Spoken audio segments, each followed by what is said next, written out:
It's a beautiful day for baseball. And live from Coors Field in Denver, Sportsnet LA presents the Los Angeles Dodgers and the Colorado Rockies in Game 2 of this 3-game series. Hi again, everybody. Charlie Steiner, Oral Hershiser, and Nomar Garciaparra. Including today, 100 games remain in the regular season. The Dodgers last night, 7-2 winners against a struggling Rockies team. And the Dodgers last night had some offense, 7 runs and 12 base hits. To get offense, you've got to have some table setters. The top of our order, the 1-2 punch, and D. Gordon started off. Not only was a table setter, he almost cleared the table. This 1-0 fastball turned on it down the line, got himself a triple, but that was not the end of his night. He ended up with 7 total bases, a career high. 2 extra base hits, a walk, a stolen base. D. Gordon got it going, was kinetic energy at the top, and when you get energy at the top and you get a table center, the offense can get going. And Gordon also a career high 3 runs batted in last night. In the meantime, another fundamental change in the Dodger lineup last night. For the first time in more than a year, Hanley Ramirez is batting second. Yeah, the other combination of that 1-2 punch. Hanley Ramirez 2 for 4 last night with a pair of RBIs. Mattingly wants to see his bat get going. And how do you do that for Hanley? Well, you give him a lot of fastballs. And in this lineup with D. Gordon, if he gets on, they're going to be scared of the running game. He'll see some fastballs. And also the fact he's hitting in front of Yasiel Puig, the best hitter in this lineup. And so it's going to be Zach Greinke going today, seeking to become the first 9-game winner in the National League. Jhoulys Chacin goes for the Colorado Rockies. We're going to take a break. Alana Rizzo joins us, and then we'll have the lineups and first pitch from Coors Field in Denver.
begins this Saturday. The Dodgers at 32-30.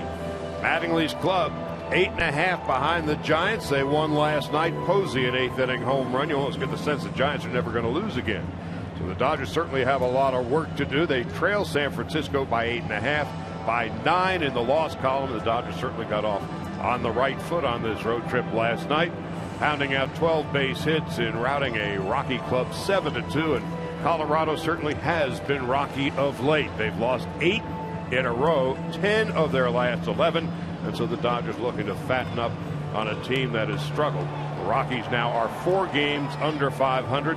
It's the old story for Colorado. So good here at Coors Field, 16-11 despite the loss last night, but 12-21 on the road. The Rockies at home are hitting .332, averaging 6.5 runs and almost 12 hits per game. Away from here, they're hitting just .239 with a shade over 3 runs and 9 hits per game. So Walt Weiss has his work cut out for him, especially with Carlos Gonzalez out with the fickle finger of fate. He is going to be sidelined for at least the 2-week disabled list. In the meantime, the lineup that the Dodgers have put together this afternoon, Don Mattingly's club, will have D. Gordon leading off. Gordon coming off the best night of his career last night.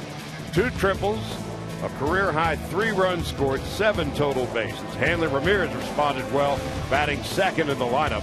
And Yasiel Puig keeps rolling right along, the second leading hitter in the National League at .336. Adrian Gonzalez has been struggling, though, hitless in his last 12 at-bats and 1 for his last 19.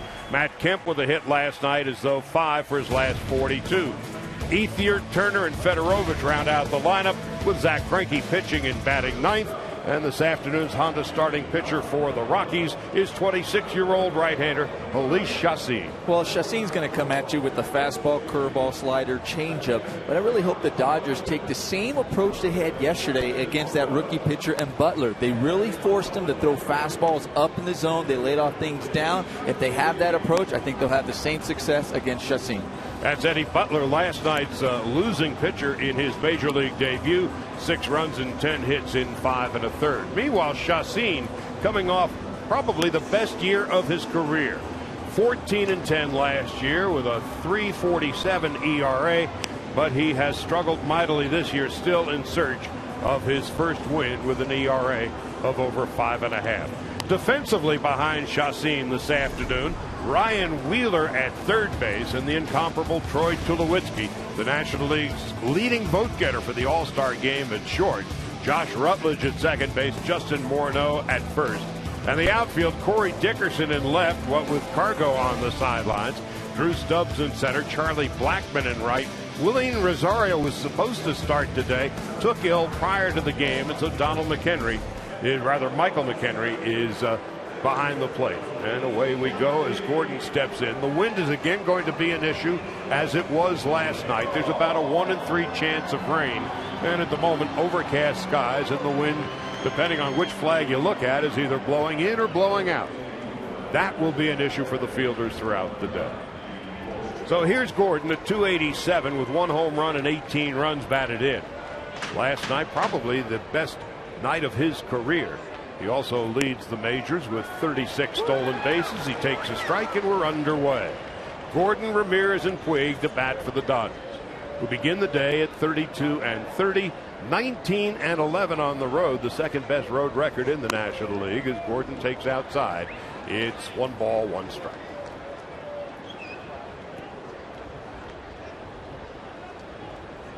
Gordon, Ramirez, and Puig, Gonzalez, Kemp, and Ethier, Turner, Fedorovich, and Greinke.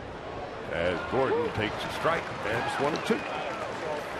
We've watched with the maturation of D. Gordon that he is not afraid to work the count and not afraid to hit with 2 strikes.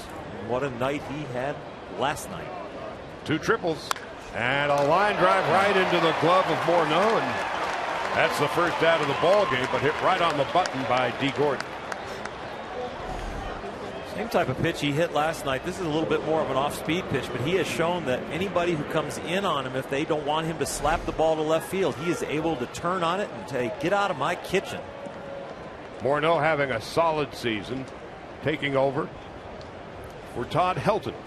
the Rocky legend who retired. Now Ramirez at .258, 9 home runs and 35 runs batted in. And last night, 2 RBIs, the 2 hits, 2 stolen bases, and a walk. Quite a night for Hanley Ramirez, who takes a strike, gets nothing in 1.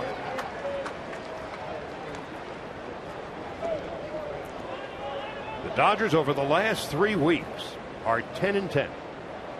So they're looking to get some traction as these Giants seemingly refuse to lose. As Ramirez takes outside. 1-1.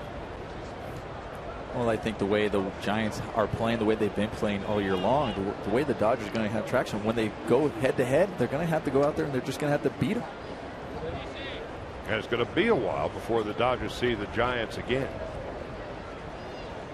1 ball and 1 strike. There's a breaking ball for a strike. Next time the Dodgers see the Giants, it'll be in San Francisco, July 25, 26, and 27. But they will have 2 series with the Giants in September. 1-2 to Ramirez. We're just underway. Foul ball. Nomar, how much does the comfort level change in where you hit in the order according to how well you did the night before that first night in, as Hanley did so well? Well, I thought, once you have a success like he did first night, you're going, okay, I hope I'm back in there, just because now the rhythm of the game, for whatever reason, had me find that comfort in the box. So, and I think that's a big reason why he's back out there in the 2-hole. Puig is on deck. And it's 1-2 to Hanley Ramirez. I think oftentimes people don't realize that there actually is a rhythm you feel depending on where you hit in the lineup. And that's why you hear batters say, I like to be in someplace consistently. The game's going to dictate what type of hitter you end up becoming, because you might be lead off that inning or whatever. But at the start of the game, there is a rhythm and a preparation. 2-2 to Ramirez with 1 out in the first. Chacin still looking for his first win of the year and taking too much time for Hanley's liking, so he steps out of the batter's box. Chacin, a 14-game winner last year with an ERA of under 3.5. And so he's had some shoulder issues the early part of the year, which is why this is but his 7th start of the season. 2 gone. Hanley got a gift last night, and I think Don Mattingly got a gift last night, as D. Gordon led off the game with a triple, and then Hanley grounded out the short and got himself an RBI, so he got some early comfort. Today, D. Gordon hits it really hard, but doesn't set anything up for Hanley, and that breaking ball got him.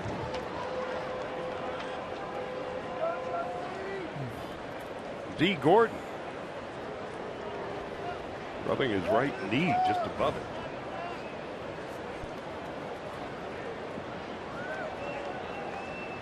Keep an eye on that.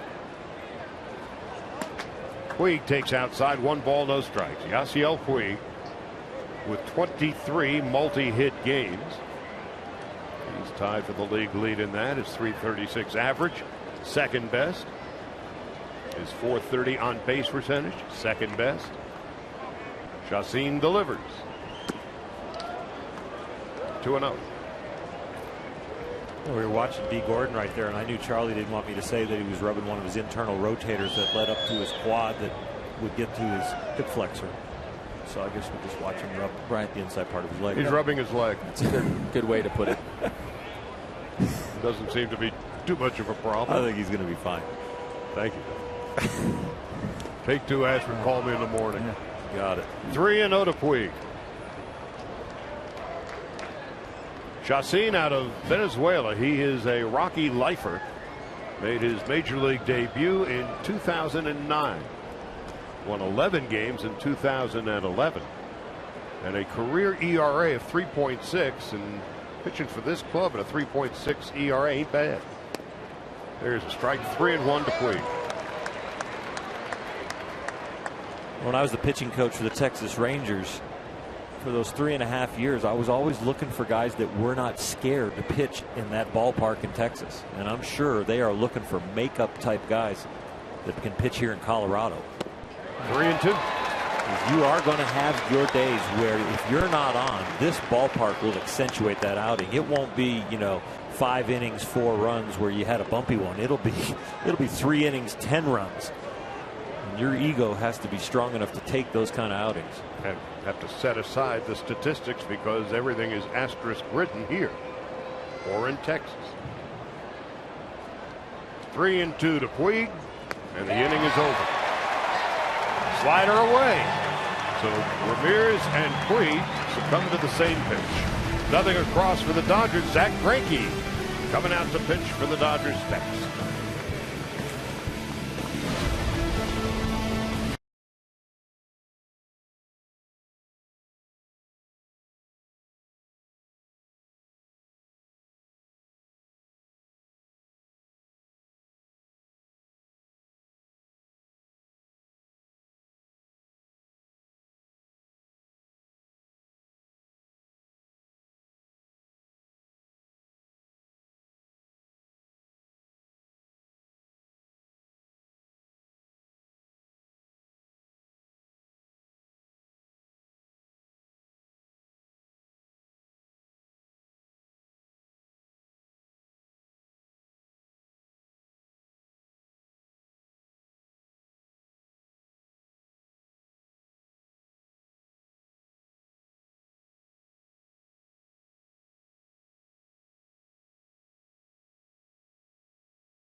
Manager of the Colorado Rockies. He played for the Rockies for 4 years between 1994 and 1997. Broke in with the Athletics, played a year in Florida, and finished up as a player in Atlanta. And here's the lineup he has put together that features Troy Tulowitzki at .359. He is the National League's leading hitter.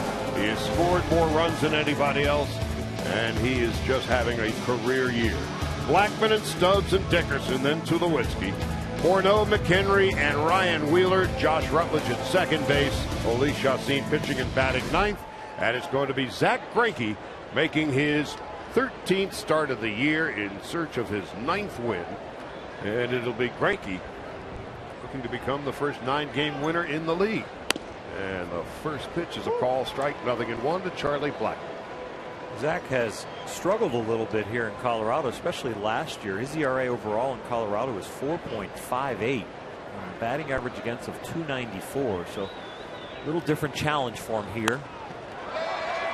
Backhanded by Hanley Ramirez. Little humpback liner, and we're underway in the bottom of the first.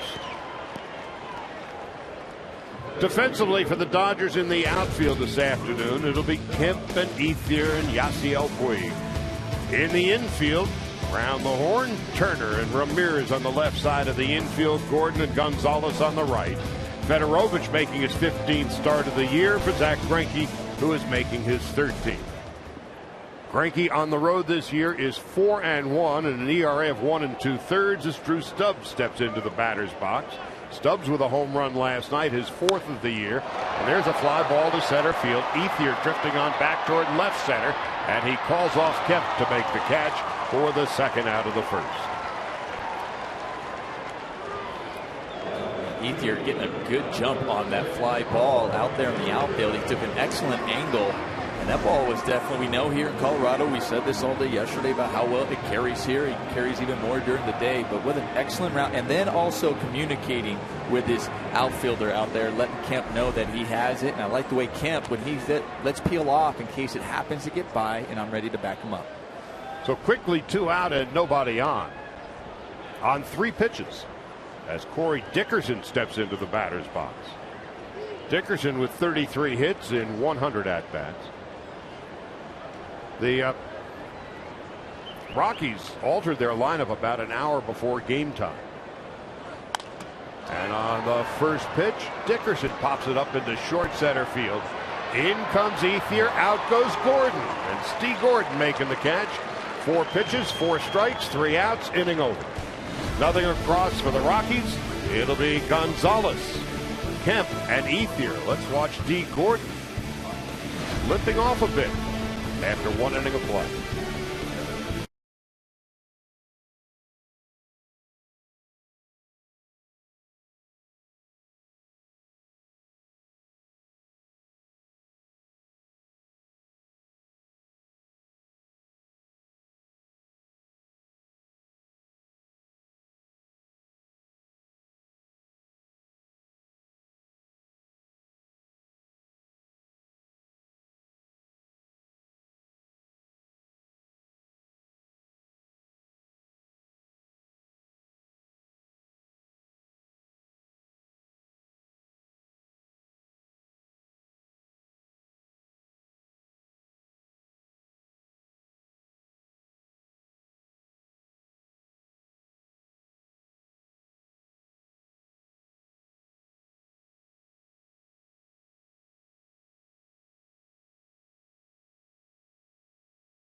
Coors Field, no scores. We make our way to the top of the second inning. A quick injury update for you. This involving Dodgers assistant hitting coach John Valentin. The team did not take batting practice on the field today. Instead, they took batting practice in the cage.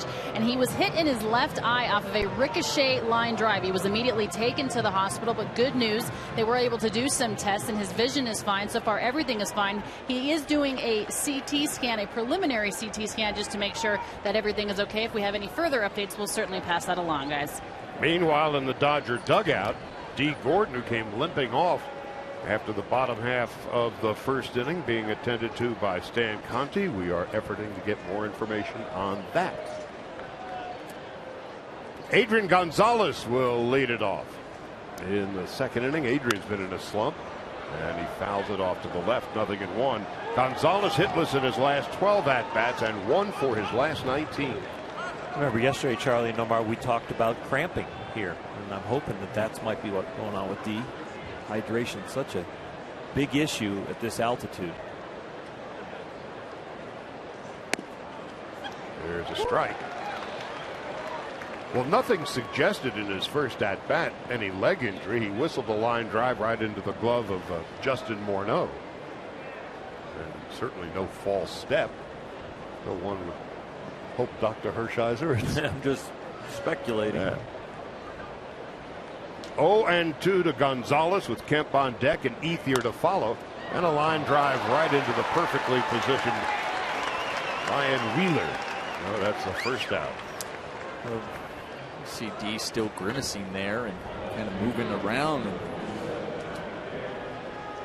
And like you said, the cramp, or we just hope he's okay. I was looking at that line drive by Gonzalez. You mentioned his struggles there, Charlie. I mean, that's frustrating as a hitter there because, you know, that first pitch he fouls off. He's probably going, I went after a ball. Then I line drive, I square one up, go the other way, and I hit it right at somebody.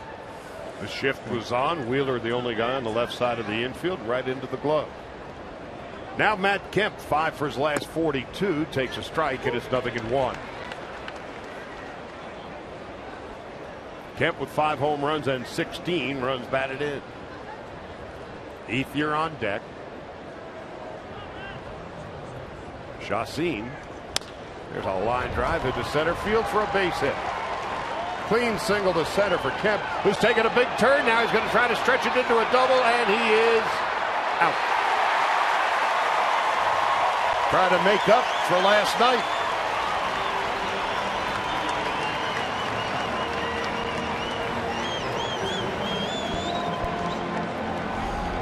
Well, you're right, Charlie. I mean, first of all, good job by Matt Kemp staying on this ball. This ball was on the outer half of home plate, and he drives it up the middle. And as you mentioned, yesterday he hits that double off the wall and took it easy out of the box and got out at second base. This time he recognized it. He's hard out of the box, keeping his head up, seeing. And once he saw the center fielder bobble the ball, he thought he could take that extra base on him. And, you know, aggressive effort right there. Just unfortunately got tagged out at second. 2 out and nobody on, and here's Andre Ethier. Ethier with 42 hits on the year, and keep an eye on D. Gordon, who's talking with Stan Conti, the head trainer for the Dodgers.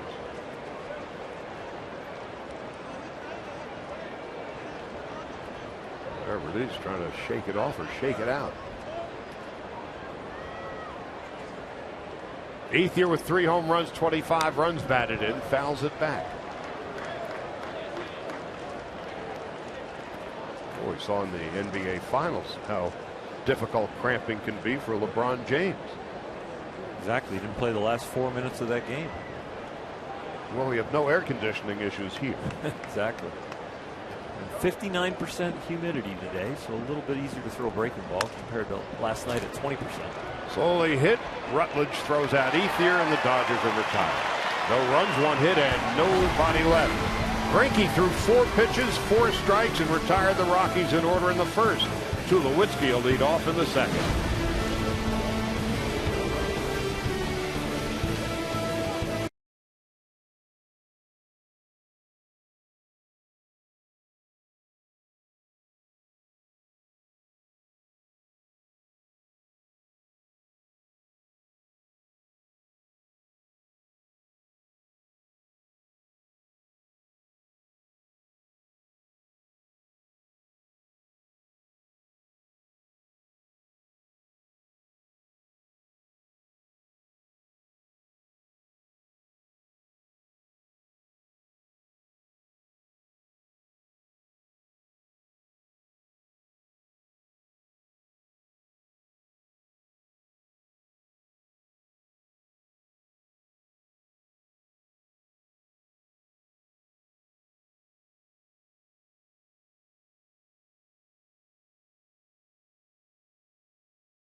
Half of the first inning, and we don't know precisely what it is, but Stan Conti spent an awful lot of time with him in the top half of the second inning. I mean, you hope they're really careful with him. I mean, if it's something that you might be bothering, but you don't want it to become something bigger that you might, if it's something small now that you can take care of, because we know how important he is to this Dodger lineup, this Dodger offense at the top of it. And especially in a place like this, a mile-high Coors Field. Tulowitzki leading it off. Troy Tulowitzki having a career year. A career 295 batter. You see, he's hitting .359. He's averaged 22 home runs, 87 runs batted in over the course of his career. Slowly hit. Gordon can't get him. So Tulowitzki with his 72nd hit. Troy Tulowitzki, about to say, in his career, he's averaged 22 home runs and 87 runs batted in. Already this year, 16 home runs and 41 runs batted in. All right, and you see that play right there. I mean, that's you had the shortstop playing over there to pull, and D. Gordon, you know, just all he could do was go over there and backhand. He was too deep in the hole. I don't know if his leg bothered him. Rather than take maybe a different angle to really charge that ball to cut it off, to try to have a chance over there at first base, kind of throwing off the run instead of planting. Morneau with a fly ball to left and toward the line. Kemp in foul territory makes a nice play. Tagging and going to second is Tulowitzki. Good play at all ends. Matt Kemp pronounced himself ready for left field and said that he was very comfortable. And here is one of the tougher plays that a left fielder has to make, because you deal with the wall in center field, but it's only behind you. So now you have a wall to your right. You have a warning track that's different lengths depending on the angle that you're taking. So it's new and different, but he played it very well. And it was the wall in left center field that Kemp ran into a couple of years ago that really altered his career. I'd say that play right there, just it spoke a lot right there, because the way he got, the angle he took, and then also he was aware that they were tagging up at first base. And he made a good strong throw to second. It was a good baseball play by all concerned.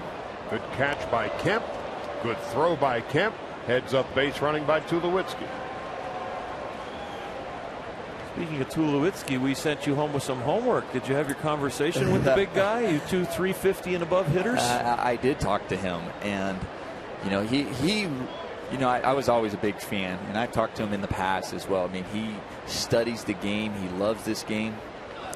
Always trying to get better. He talks to numerous other players as well that have had success. But, I asked him what's really different this year, and he says, my type of game, I've always been just very aggressive. And when you watch him at shortstop, when he grabs even a routine ground ball, you'll see it. He lets it all out to first base. That's just the way he plays this game. So when he says when he's at the plate, he's very similar mentality. And especially if there were times when he might have been struggling. So if he's maybe struggling at the plate, not feeling it, he has a tendency to be more aggressive. Really grip the bat maybe a little bit tighter. And he says what he's learned is to be a little bit more calm at the plate, slow things down. He says the game seems to have slowed down for him now, as far as always having to be just so aggressive to get out of it, but letting the game come to him, and it's made a difference. In his eighth big league season, already in good power company. Michael McHenry, a last-minute addition to the lineup today. Willen Rosario under the weather. McHenry had a couple of base hits and a walk last night, and a run scored. No score in the bottom of the second. And Tulo is going to come around to score on a base hit into center field for McHenry. And the Rockies take the early lead.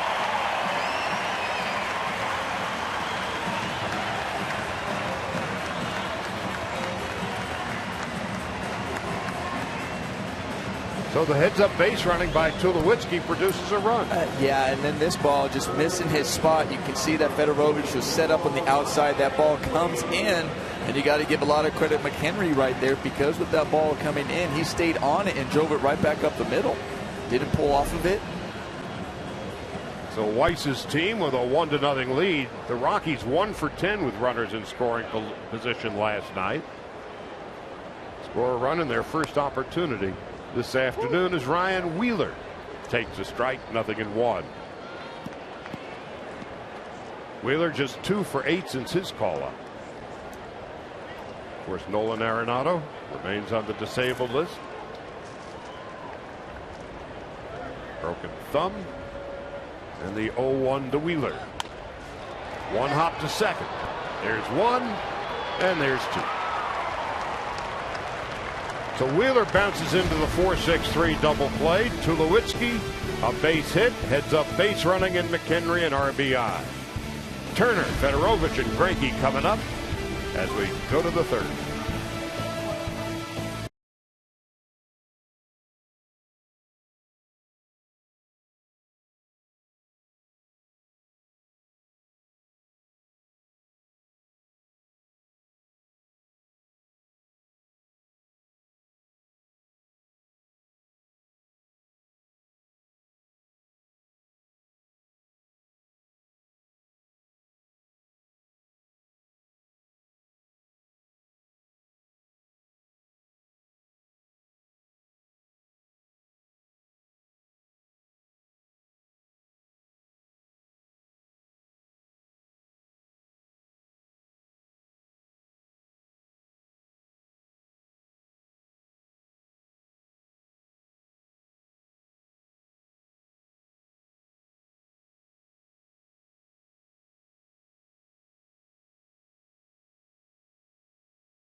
The Dodgers are 8-20 when the opposition scores first as we go to the third inning.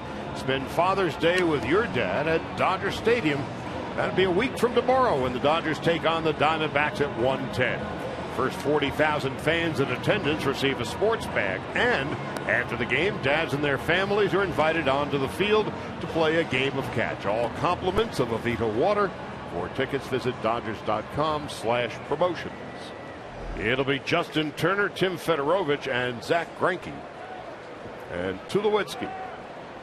Boy, he's 100 games left in the regular season, the first 60 being played. Is there anybody playing any better than Troy Tulowitzki in this league? I don't think there is. I think Yasiel Puig's giving him a run for his money. That's the MVP right now. Hitting .360, 16 home runs. 41 runs batted in, and an outstanding running play that helps contribute to the Rockies' first run. Turner at .258 with 3 home runs and 14 runs batted in. Takes a strike. Players that don't play in Coors Field are going to get a little benefit of the doubt against Tulowitzki's statistics, but there's no doubt that his defense is consistent no matter where he plays, and he gets a little benefit playing here at home for sure. You mean hitting .505 at Coors Field is Turner's done one, especially when he's hitting half that on the road. Well, that's really been kind of a mark on a lot of players that play here in Colorado, is the discrepancy between that home and away. And I think you touched on it. We talked about it yesterday. You talked about because of the spin for pitchers, but also the hitters probably don't recognize the same spin after playing here because it's different when they're away. Well, the spin looks the same. The break of the ball is different, and that's got to be really hard to hit. Yeah. Hitting .234 on the road and over .500 at home.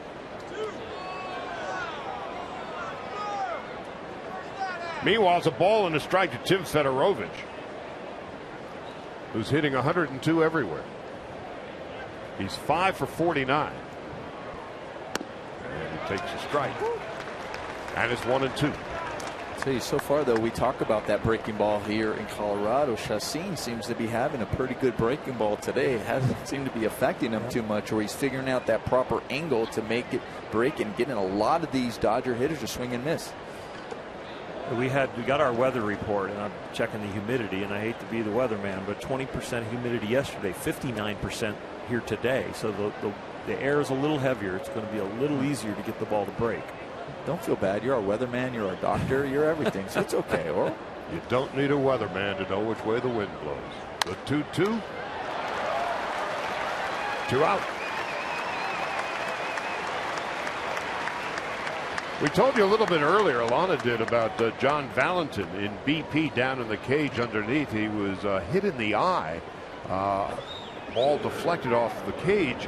And yet Alana Rizzo has an update on John. Yeah, it's even better news, guys. He has no fractures or eye damage. He is returning to the team hotel, so he's not going to be with us here at the ballpark today. And he was actually cleared to be able to fly with the team to Cincinnati tomorrow after the ball game. So even better news for Valentin. As far as D. Gordon is concerned, still trying to get an update about what's going on with him. But he does see Stan Conti. That Greinke with the base hit down the left side. He does see Stan Conti every time he comes off the field, guys.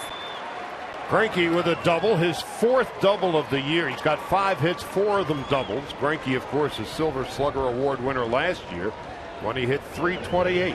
Just a tremendous all-around athlete, and he becomes the Dodgers' first runner in scoring position. And here comes Gordon. Well, right now, I think there's 2 good signs right now. Hearing that John Valentin seems to be okay, and D. Gordon here taking the batter's box. I think we'll keep a close eye right now to see, if he makes contact, how he gets out of the box. Nomar, so much is made of hustle in our game and going at different speeds. How do you get into the batter's box knowing that you have something going on with your leg right here?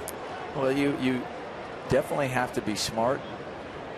Really, the way people talk about, well, he plays the game right, it's often judged from the box to first base. That's really where when we talk about a guy hustling, it's out of there. And if you're dealing with something, you can just build momentum. By the time you get in there, you should be at full speed. On 2 hops, Tulowitzki will throw him out. No runs, 1 hit, and 1 man left. So Gordon is retired. So are the Dodgers. We go to the bottom of the 3rd, and the Rockies lead by 1.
Of the dugout, so he'll get his warm-up tosses in a little bit late, which gives us an opportunity to take a look at the cold, hard facts brought to you by Coors.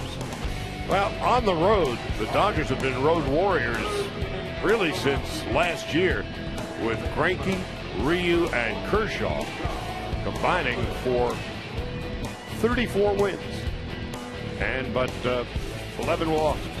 And so when you trot out Ryu, as the Dodgers did last night, Greinke today, and Kershaw tomorrow, you got to like their chances. Yeah, they have some outstanding winning percentages, and Zach Greinke on the mound leads the majors since 2011. 102 starts since then. He's 54-17. That's a .761. So he's not only winning on the road, he's winning at home also. 4-1 on the road this year is Greinke with an ERA of 1 2/3. And since coming to the Dodgers away from Dodger Stadium, he is 11-3 at a 1.86 ERA. That 11-3 record on the road for Zach Greinke since last season is the best in Major League Baseball. And so far he has thrown 13 pitches, 11 for strikes, and yet he's trailing 1-0. Rutledge leads off in the 3rd and takes a strike. It's 0-1. It'll be Josh Rutledge, Jhoulys Chacin, and then Charlie Blackmon. LeMahieu started at second base last night.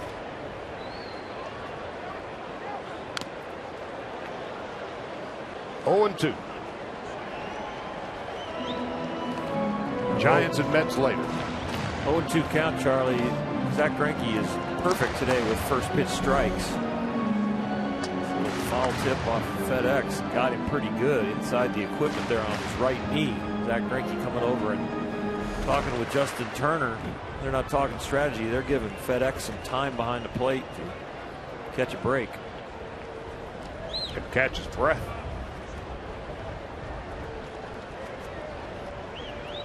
Rutledge with 1 home run and 4 runs batted in.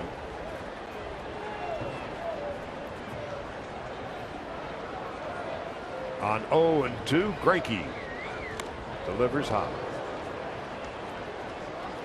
We talk so much about Zach Greinke's athleticism. One of the keys that scouts look at when you're scouting starting pitching is what they do other than pitch. Do they bunt well? Do they run well? Do they field their position well? The reason they watch that is not for baseball attributes. That's, of course, there. But the reason they look at that is those are the guys also that can probably make adjustments when they don't have their best stuff.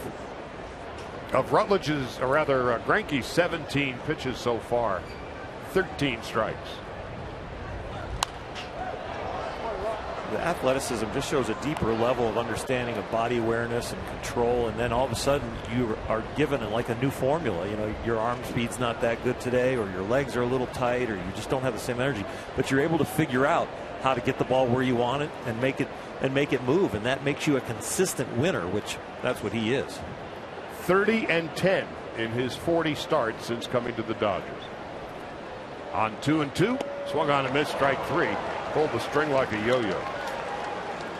You and I have talked so much, Oral, about pitching, and you've always said it's so much about body control, and here he is with that body control to be able to get that breaking ball here that really had a good arch to it to get him swinging. But recognizing your body, you mentioned that athleticism, does that also help over a course of not just a game but in the season as well, to say, okay, this is how I make adjustments? Yeah, for sure. You know, you have 5 starts. Let's say you go through 5 starts. There's going to be 2 of them where you feel awesome. There's going to be 2 where you're making adjustments all the time, and then there's going to be 1 where you just feel terrible. And the guys who win at this level, the 761 of Zach Greinke, 54 and 17, he's not going out there with the same tools every time, but he's figuring it out. And it's kind of like you as a great hitter, the guys who hit above 300, above 320. You guys get locked in and have long hot streaks, but you also know how to deal when you've got a little arm pain, a little elbow pain, a little wrist pain. You can figure out a swing. Oli Chacin on 0-2 takes low and outside, 1 ball and 2 strikes. Chacin's got a couple of hits. He's been struck out a couple of times. 1-0, 1 out, bottom of the 3rd.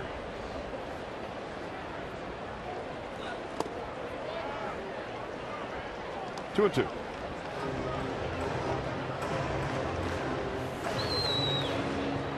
Greinke came into the game with the 6th best ERA in the National League at 2.5, and 6th in the league with 83 strikeouts. He's walked just 16 in 74 innings.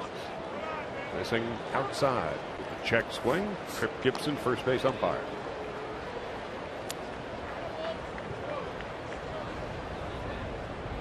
Opposing hitters are hitting just .238 overall against Greinke. But the count is full to the opposing pitcher. But not for long. I got another question for you, Oral. Zach Greinke doing an excellent job getting ahead of hitters. When he gets that 0-2 count, now that pitch counts are such a big deal. And I remember how it used to be taboo. Don't give up a first pitch, a 0-2 hit, or you better be out of the zone. But now with pitch counts, is it okay to attack a hitter 0-2 so you don't get it up there?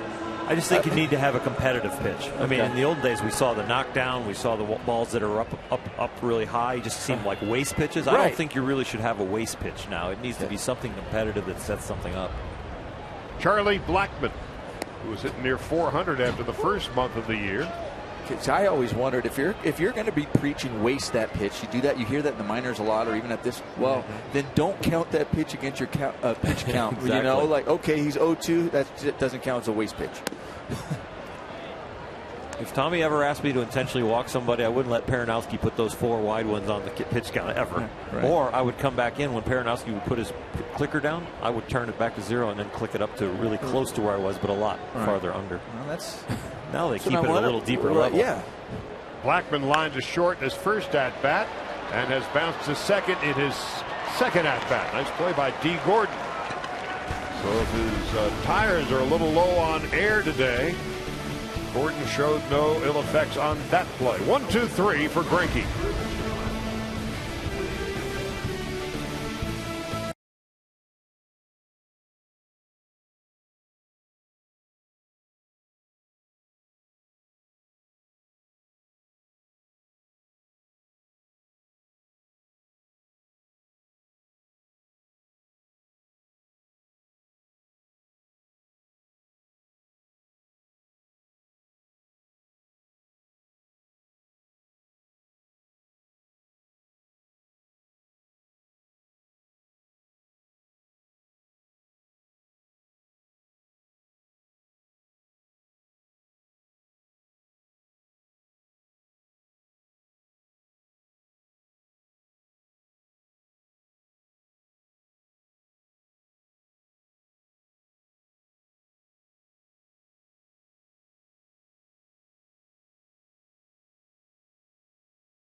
to you by Honda. Start something special with a great deal on a Honda. Now at your Honda dealer. 1-0 as we head to the fourth, and attention Time Warner Cable customers. Sportsnet LA is moving to a permanent home on channel 319. Don't miss a minute of the action as we bring you all things Dodgers. For new TWC channel listings and more information, visit twc.com/mychannels.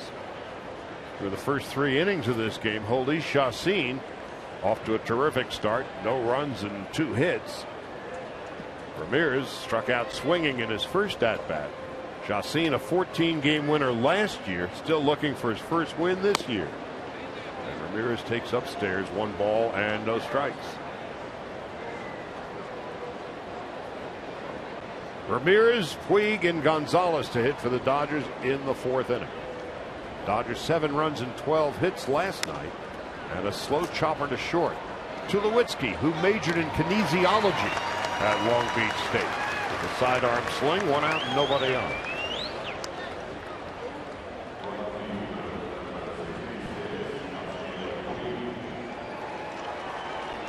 Now Puig, who struck out swinging in his first at-bat. 3 strikeouts for Chacín to this point. And Puig swung at a slider down and away. And Ramirez taking his good time getting off the field.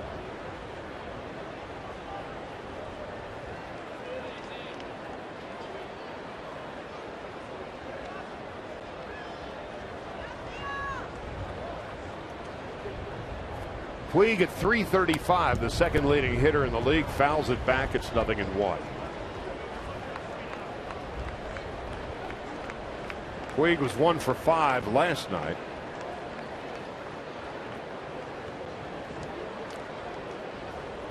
One for his last 8 overall.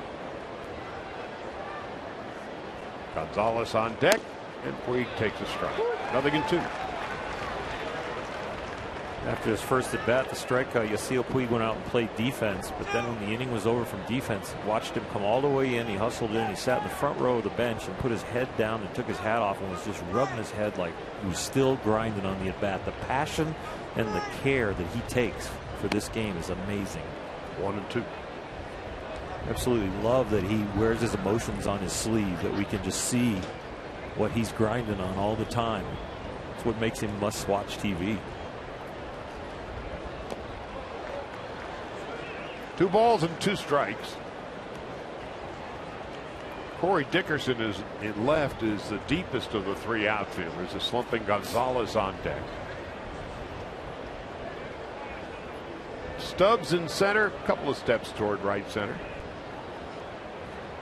A lot of room up the alley in left center for Puig, who takes outside in low 3-2. I think the last 2 takes by Yasiel have been excellent there. I mentioned about Chacín, as the adjustments you make as an offense, you're noticing that you got early on, he's got a lot of swing and misses down in the zone. I said before, let's try to get him up in the zone.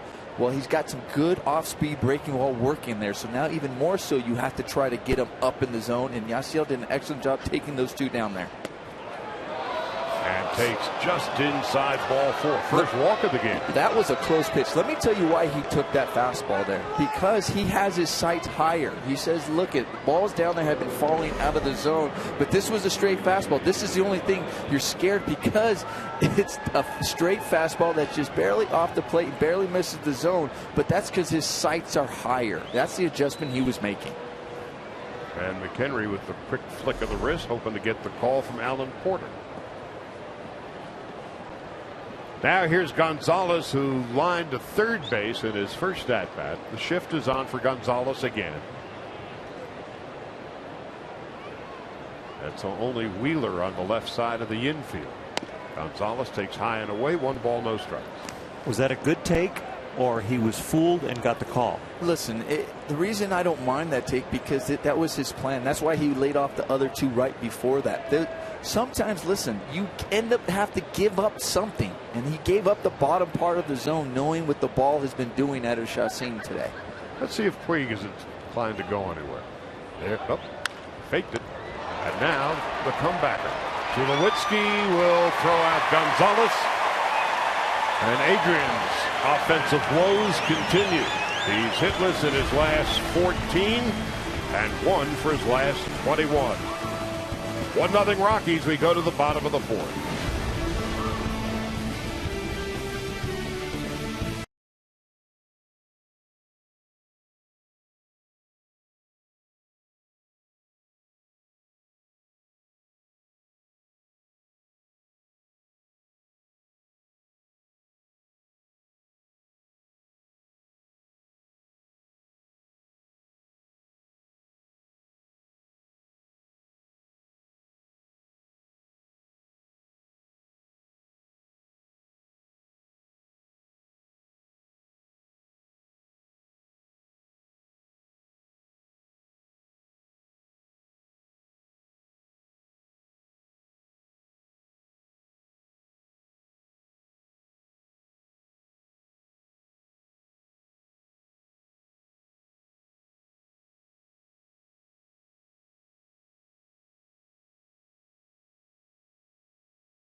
Keeping a close eye on D. Gordon.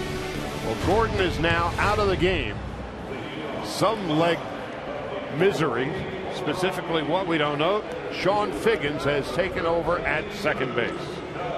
And as soon as Alana finds anything out, and she is situated right by the Dodger dugout down the third baseline, of course we'll pass the information on to. So Gordon out, Figgins in, and Stubbs will lead it off for the Rockies in the bottom of the fourth.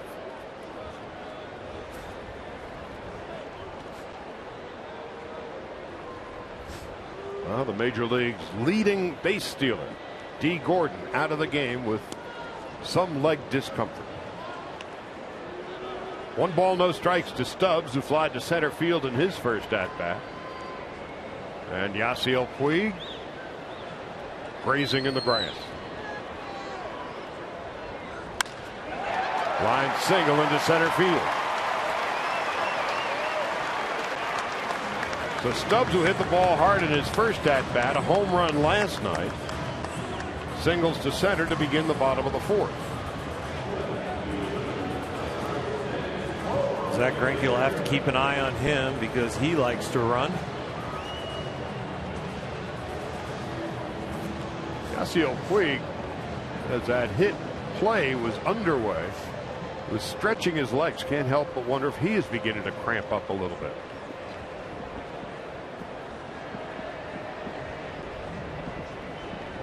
Now Corey Dickerson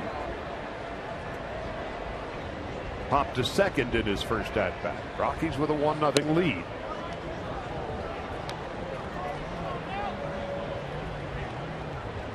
Strange things happen when you come to Colorado. Runs aplenty more often than not. Players tend to cramp up and wear down. There's a strike. 1 ball, 1 strike. That's what happens when you play a mile above sea level. Definitely a different game.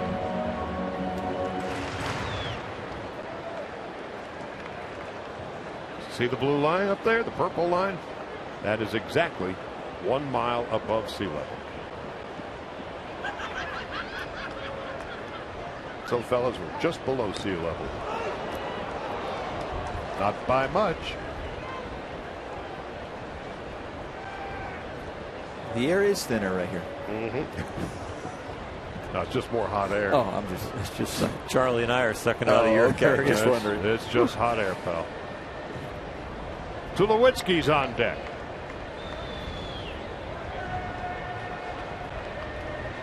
1 ball and 1 strike. Broken bat bleeder to second. Figgins has 1 play and took the sure one. Stubbs goes to second. The fielder's choice. And Tulowitzki coming up.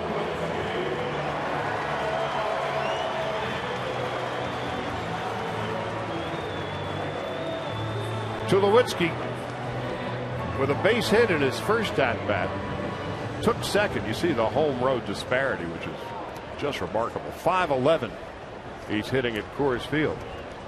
So a base hit went to second base when Morneau fouled out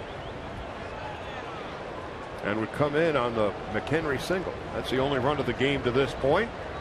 And Tulo with 41 runs batted in. Probably people at home saying, why are they pitching to him first base open, hitting 500 at home? Well, the first thing you think about is you trust Zach Greinke and his command and how good a pitcher he is, and then you understand that Zach's probably thinking every pitch I throw to him is going to be like it's an 0-2 count. I don't care what the reality is.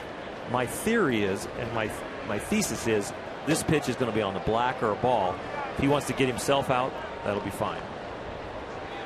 Well, Greinke's one of the elite pitchers in the game. Tulowitzki's one of the elite hitters in the game. Mano a mano. Dodgers are putting the shift on with Sean Figgins directly behind second base. Gonzalez, a solitary figure on the right side of the infield.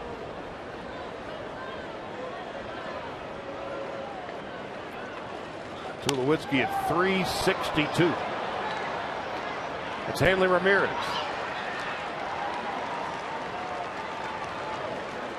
So mano a mano, Greinke wins that battle.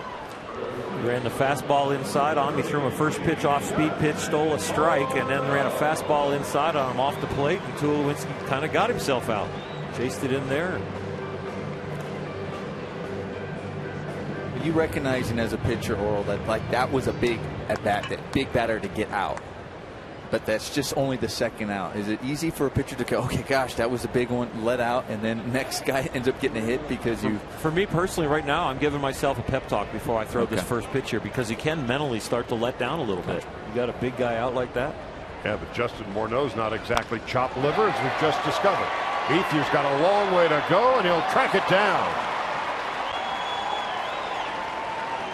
No runs, 1 hit, 1 left. 1-0 Colorado as we head to the 5th.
And I just wanted to point out, as we come back, the great defense from Andre Ethier. It wasn't an exceptional play, but Andre Ethier gets great jumps. He doesn't have center field speed, but he is on the move as soon as anybody in the game when it comes to breaks off batted balls. Andre Ethier caught that ball very easily, ran an accurate route, but started the route as soon as possible. Ethier, a solid defender in any of the three outfield spots as he tracks down the line drive off the bat of Justin Morneau to end the bottom half of the fourth. We begin the fifth with Matt Kemp, Ethier, and Turner to bat. And the sun is breaking through for the first time this afternoon. 70 degrees at game time. Wind is blowing out. And throughout the day, there's about a 1 in 3 chance of rain. Kemp singled into center in his first at-bat and takes a strike. It's 0-1. It was a line single to center for Kemp. Stubbs bobbled the ball briefly. And Kemp last night not hustling out of the box for a base hit. Probably tried a makeup play today and tried to extend the single into a double, and he was thrown out. 0-2 to Kemp. At the moment is at 2:43. Remember the foul ball that FedEx took off the inside of the shin guard? I figure they're treating that. D. Gordon is already out of the game with a leg injury, the details of which we are not sure of yet. Kemp fouls it back. And a leg injury to D. Gordon, of all people, is especially devastating. Gordon with 36 stolen bases has 14 more than the next best base stealer, Billy Hamilton. And Gordon has more stolen bases than 9 teams in the National League and 6 more in the American. In short right field, Blackman makes the play, 1 out.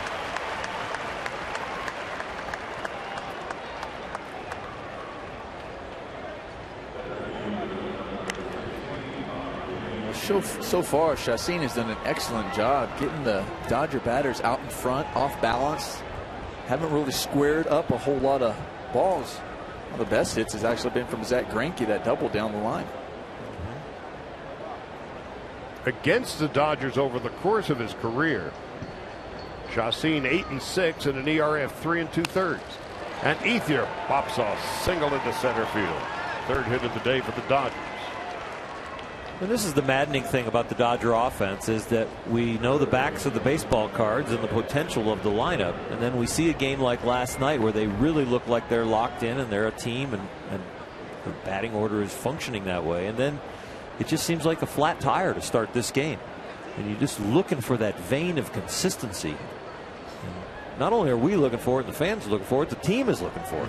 Well, the Dodgers simply have not been consistent all year. They've not had a winning streak of more than 3 games or a losing streak of more than 3 games. So they've been kind of languishing around the equator all year. As Justin Turner steps in, he struck out in his first at-bat. I think one of the symptoms, and my Twitter account lit up, I don't know about you, Charlie and Nomar, but when we saw the lack of hustle yesterday from Matt Kemp, and now today we see the over-the-top intensity, and that can be maddening not only to fans but to teammates. Turner, you're glad it's there and it's been woken up, the spirit has been woken up, and you see the intensity today, but the respect comes when you see it day in and day out. You hear that word constantly, offensively, defensively, and on the pitch, consistency. So you want to see that hustle consistently. And you know what? I'm not talking behind Matt's back, because I've addressed it with him. I know his teammates have talked to him, and he's locked in. He just cares so much, but he needs to have that consistent effort. And it really kind of like Yasiel, where you just know exactly where he's at every day. 1-1 to Turner. Blackman sprinting in. 2 out.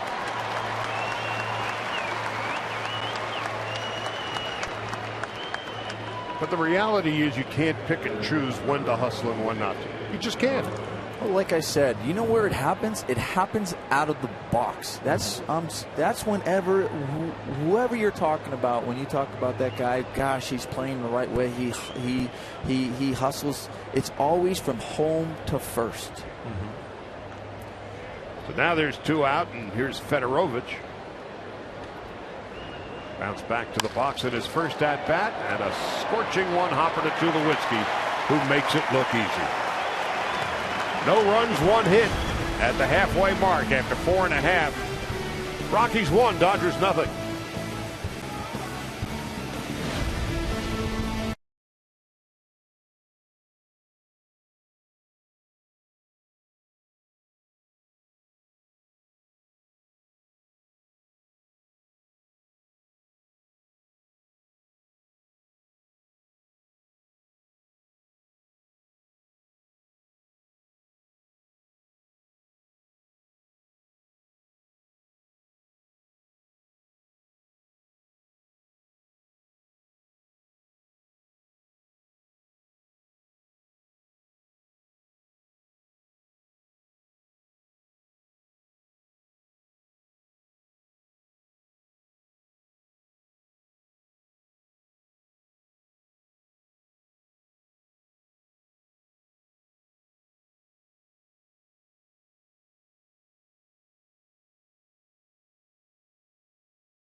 Yasiel Puig is out of the game. Scott Van Slyke is in the game. Earlier, D. Gordon came out with a leg injury, the details of which we do not know. We were watching Puig in the last half inning, trying to stretch it out. And as he was coming out of the dugout, couldn't go. And so Van Slyke is in. And Mattingly's got a lot of work to do. Dodgers 2 men down as we go to the bottom half of the 5th. And Michael McHenry leading it off. And McHenry takes a strike, 0-1.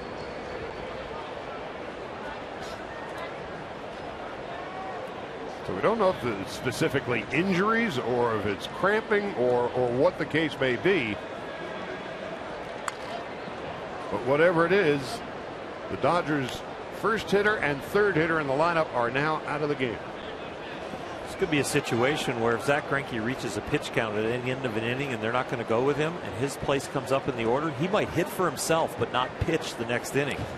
With only Romack and Rojas and Butera on the bench now. I'm serious. He's such a good hitter. Hit .328 last year, the Silver Slugger Award winner in the National League. In a 1-0 game, let's say it's a 1-0 game, it's a non-crucial situation, maybe one out, nobody on. They let him go back out there and hit for himself but not pitch. Because then you can leave the thickness that you have left in the bench for a possible tie game, extra inning game, or a key situation where you want to use Romack. And not to disrespect either Romack or Rojas, but Zach Greinke's a real good hitter. Yeah, and he could be the most comfortable guy in the box. Rojas would be his first major league at bat. Romack has yet to get a hit in the big leagues, but is an accomplished hitter at the minor league level. The 2-2 to McHenry. Drills it into left. Kemp's got a long way to go. Can't get it. Drops in front of him for a hit. Michael McHenry with 2 hits last night, 2 for 2 this afternoon. His 2 hits are pitches where Zach Greinke has really missed his spot. That was an off-speed pitch that stayed up. We talked about the thin air here, hard to get the break, and then the other one, he was a fastball where he was going away and it leaked back all the way to the middle. Yeah, for McHenry, I mean, yesterday you mentioned his 2 hits. That was his first multi-hit game of the season, and here he is picking up his second one already. And he's filling in today for Willen Rosario, who took ill prior to the game today. Ryan Wheeler takes a breaking ball low, 1 ball, no strikes.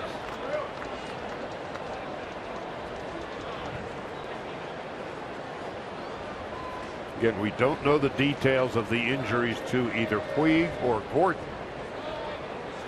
But they are both out at the halfway mark of the ball game. 1-0 Colorado. Wheeler, big swing. What's unique about both injuries is we didn't see something acute. We didn't see it like there it is, there it happened, and that's what leads me to thinking, and hopefully it's just the cramping part.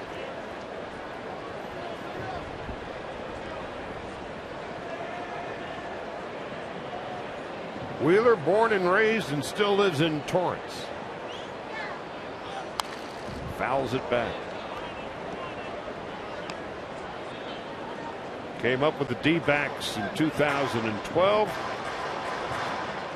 Played 28 games with the Rockies last year. Went to Loyola Marymount. Fifth round pick of the D-backs in 2009.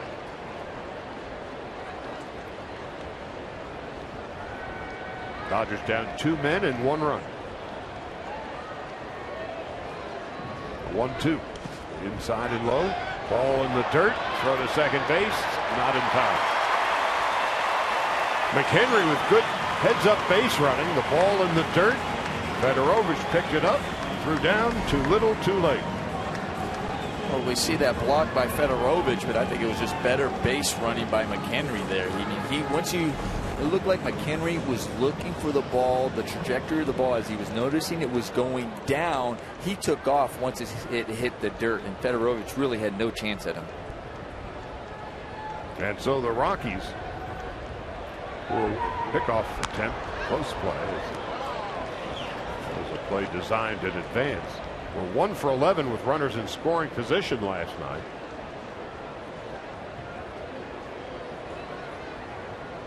McHenry knocked in Tulowitzki at second base in the second inning. And now here's McHenry in scoring position with nobody out in the bottom of the fifth. And Wheeler drives a base hit into center field. McHenry will be held at third. Throw cut off by Gonzalez.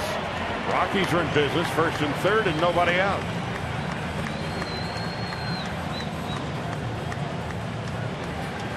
Watch Sean Figgins on this base hit make a veteran move of deking McHenry. He pretends like he's going to catch it, and then he pretends he catches it, and he runs at him for the flip, and that froze the runner and held him to only getting 1 base on that base hit to center. Right about there, he's got him, and then McHenry breaking late. Figgins with a nice play. McHenry, and that's a good base runner, because Nomar brushed up against some excellent base running as far as reading the angle of the ball from the pitcher of how he got to second base. Stu Cole, the third base coach, with the stop sign, and the hitter is Rutledge, who takes outside. 1 ball, no strikes. And as we see this inning developing, the interesting thing about Zach Greinke, and we've heard him in the past, he says, look, that first guy, I know if he gets on, nobody out. I'm not worried about him if he's scoring. My job right now is to minimize the damage and try not to be a big inning. Here's the 1-0. 1 ball, 1 strike to Rutledge, who struck out swinging in his first at-bat. Well, we have the first medical update of the day, and it doesn't say a whole lot other than D. Gordon has right hip discomfort. There you got it. Day to day. Then again, aren't we all? Puig, on the other hand, we don't know what's going on with him. But he was in some kind of discomfort, too. Of course, if he was in comfort, he'd be in there, wouldn't he? That's true. Because you know Yasiel loves to play. So.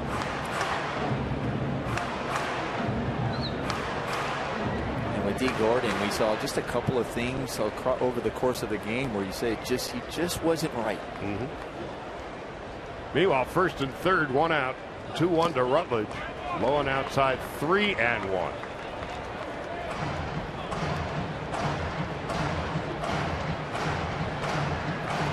Well, 60 games into the season, very few guys are in comfort anyway by this point.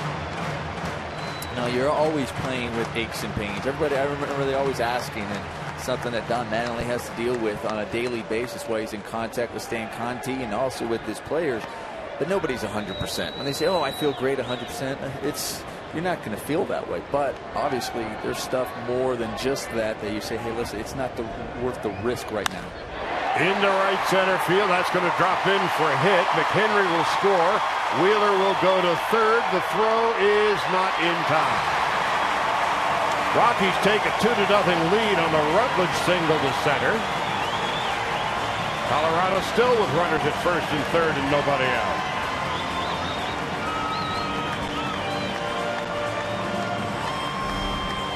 Fall behind 3-1, you have to kind of give in with no out. You don't want to walk the bases loaded even though the pitcher is on deck, and that fastball up gets paid for. Close play at third here because they had to freeze, Wheeler did, to make sure Ether wasn't going to catch that ball to center, but made a nice read and still made it over there. A meeting at the mound. Adrian Gonzalez seems to be the conductor. Well, they're going over their defense, especially with a possible bunt with the pitcher up, saying who's going to be where, how we're going to attack this, whether we're going to see if a hard bunt, do I walk the shortstop, do I make the play at second? You have to be aware that there still is a runner at third, so there's a lot of details that you're going over depending on how, if there is a bunt that's being laid down. One sacrifice this year for Chacin, a total of 12 in his career. First and third. Squeeze, safety squeeze, sacrifice. A bunt up the first base line, and now they've got Wheeler in a rundown. Turner comes home. Fedorovich will tag out Wheeler. But on the play, Chacin goes to second base.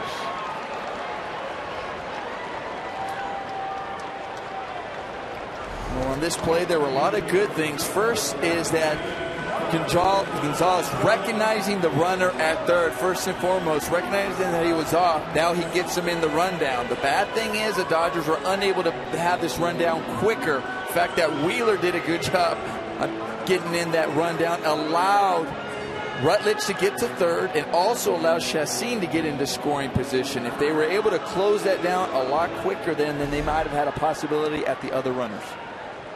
So instead now second and third with one out. And all things being equal, the Rockies are not unpleased by the way things turned out. They've got second and third with one gone. And Blackman takes low, 1 ball, no strikes. So Blackman with a base hit here can deliver 2.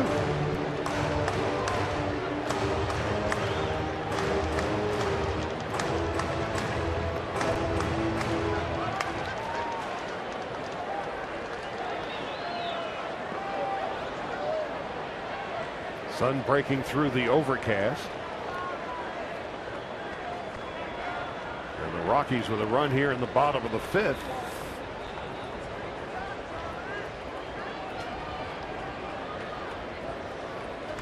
Rutledge at third. Chacin is at second.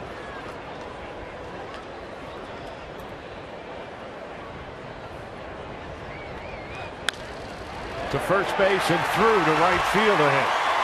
Rutledge scores. Chacin held at third. Now 3-0 Colorado. Blackman with his 40th RBI of the year.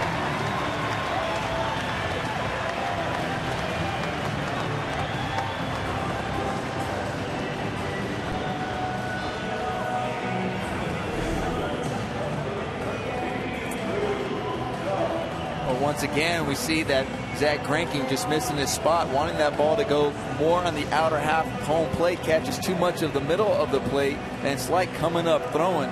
One thing that was interesting was that Greinke was playing there. Usually you see the pitcher backing up home plate there rather than in the middle and cutting that off.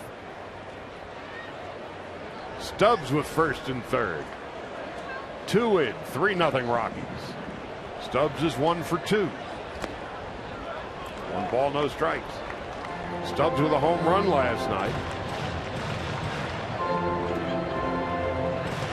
And a double, so he's hit the ball well in the first game and a half of the series. where you really got to try and stop the bleeding if you're Zach Greinke. You got one out, you got a tough guy at the plate to double up because he's so fast. You got a pitcher at third, so the out might be at home right here. Did you go around?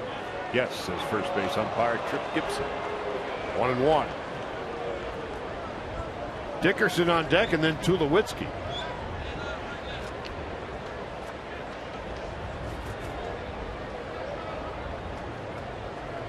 So Weiss's Rockies, losers of 8 straight and 10 of 11, have a 3-0 lead, rallying for more. Quick toss to first.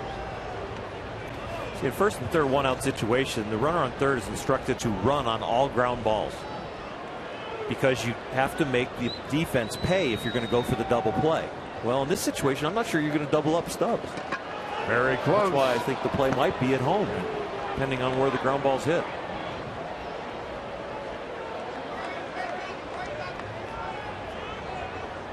Well, Chacin, the pitcher, is the runner at third. That's a mitigating circumstance.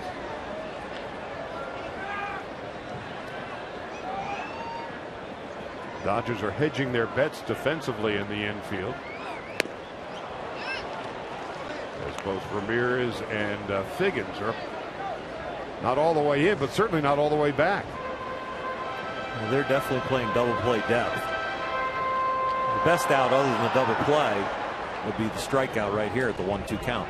And as an infielder, when you know you have a fast runner at home plate, you might take a step or two even closer in double play depth to try to say, okay, if I get that hard ground ball to turn to double play.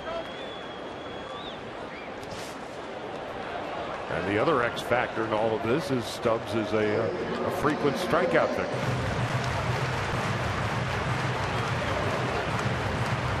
He's been struck out 34 times in 114 at bats.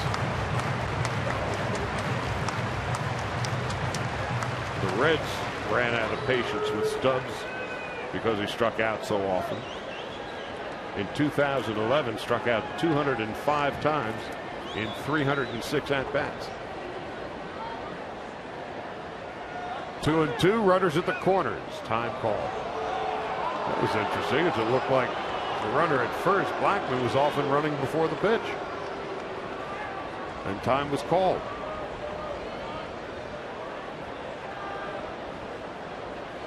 Greinke through the first 4 innings through 36 pitches. This is his 22nd of the 5th. Swung on and missed strike 3, and that's exactly what the doctor ordered for Greinke. And that's the downside of Stubbs' resume.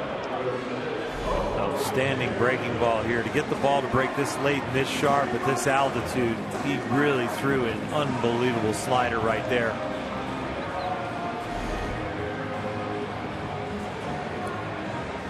Greinke trying to limit the damage here in the 5th, as Chacin has held the Dodgers to no runs and 3 hits for the first 5. Dickerson has popped to second and grounded to second. Tulowitzki's on deck. 0-1.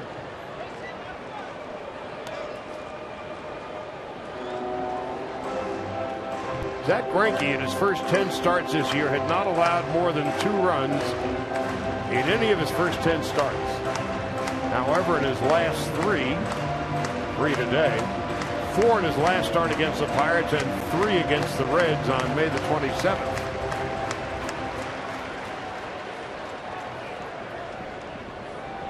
He's given up 3 runs and 7 hits to this point. No balls and a strike. No balls and 2 strikes. There are so many starters in baseball that wish they could have Zach Greinke's worst days. That would be their best. This guy is so good. And Kershaw goes tomorrow. And Ryu last night. And Beckett having quite a year.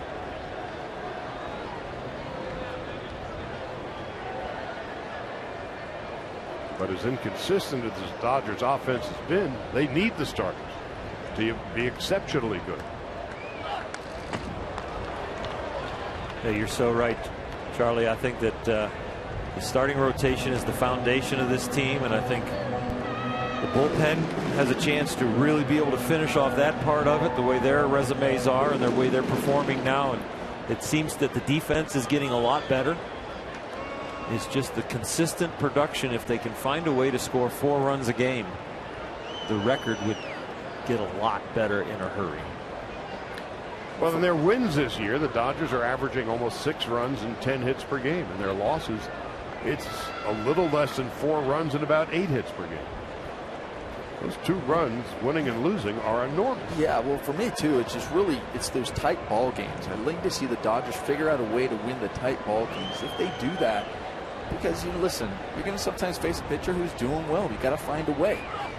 And if they win, if they come out and had won, just like that's what the Giants are doing. Why the Giants are in first place is they really find a way to win those tight ball games.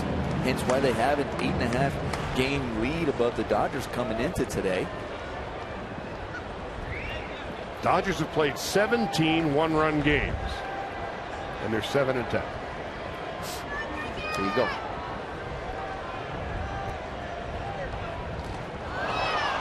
Well, that'll end the inning. So Greinke does in fact stop the bleeding, but not before the Rockies come up with 2 runs and 4 hits and leave 2, and they lead 3-0 as we go to the 6th.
The game with hip discomfort. He's day-to-day, as Charlie reported. Well, kind of the same injury for Yasiel Puig, except he sustained a hip flexor going into the slide at second base. Of course, he also is day-to-day. So there's your update on Puig as well, guys. All right, so Puig is out of the game. Gordon is out of the game.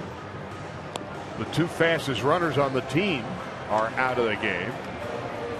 Puig tried to make a go of it and just wasn't hip enough. So Stan Conte is a monologue with Don Mattingly. So the Dodgers have work to do. They trail by 3. Greinke, Gordon, and Ramirez to bat for the Dodgers as we head to the 6th. Jhoulys Chacín with his best outing of the season by far. No runs and 3 hits through 5 innings, 3 strikeouts and a walk. 55 pitches, 38 for strikes. Dodgers have yet to get a runner to third base. Greinke doubled in his first at bat and fouls it back. It's 0-1. So last night, 7 runs and 12 hits for the Dodgers. This afternoon, no runs and 3. And it goes back to the theme we were discussing earlier: consistency or lack of same. Well, what I found interesting for the Dodgers, I mean, Chacín right now coming into today's game doesn't have a win, and he has an ERA over 5. Well, the last 2 losses the Dodgers had when they played the White Sox, I think a couple of those pitchers had an ERA near 5 as well. 4, 5 in between there. John Danks 4 2/3. And if Hector Noesi walked into this booth right now, we would demand ID. Right. And he came into the game with a 583 earned run. There you go. So the Dodgers have really made these type of pitchers with high ERAs coming in look like Cy Young. Thank you.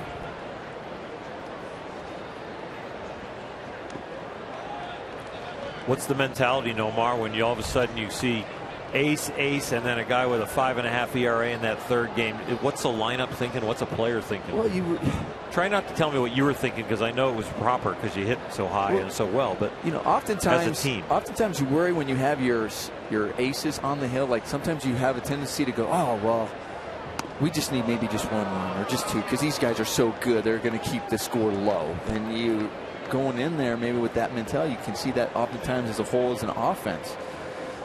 But after a while, you're like, hey, we got to figure why do these guys have 5 ERAs and they're dealing against us? We have to look at ourselves. Greinke in the left. Long run for Dickerson, but it will be the center fielder Stubbs who tracks it down into Ponderosa. And that's the first out of the 6th inning. Come over to Dodger Stadium a week from Tuesday when Hanley Ramirez and the Dodgers hoist Troy Tulowitzki and the Colorado Rockies at 7:10. First 40,000 fans in attendance will take home an autographed baseball in a tin presented by MasterCard. For tickets, visit Dodgers.com/promotions.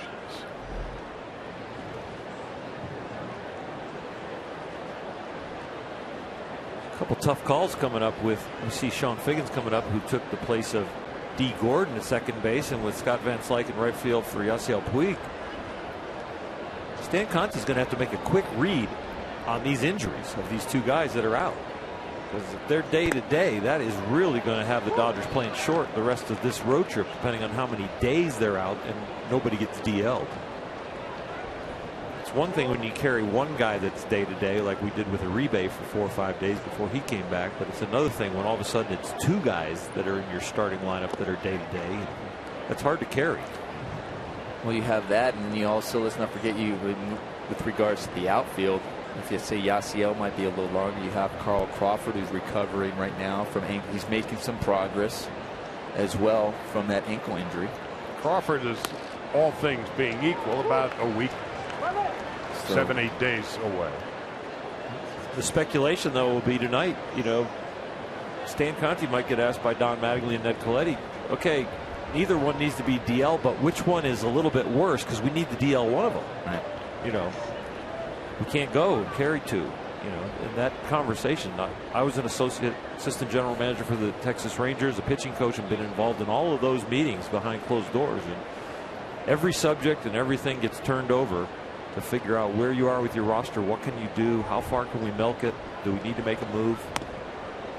I've been on the phone during a game with John Hart, the general manager of the Texas Rangers, because in Texas, as the pitching gets so thin and the games get out of hand, we're immediately stopping guys in AAA and AA right then. We're not waiting until the end of the game to have a meeting. In the 3rd inning, we are stopping guys down in the minors. Figgins with a fly ball to right field, pretty well hit. And Blackman will make the catch in front of the warning track. And you've got 2 star players in Gordon and Puig. They're going to be out 3-4 days. Okay, going to be out 10 days. Now it's getting into the gray area. Are they really hurt? Do we have to do something immediately? And those are the decisions that have to be made. And again, hip discomfort is a different kettle of fish than a hip flexor. Well, what I find interesting, though, is that D. Gordon is back out there. I'm not saying that, that actually is a good sign that he is back out there cheering on his teammates.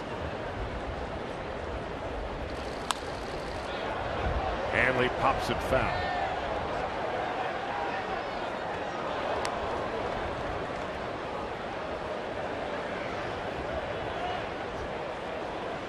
Ramirez 0 for 2 today. Has struck out and bounced to short. Had a couple of hits last night in his 2nd consecutive game, batting 2nd.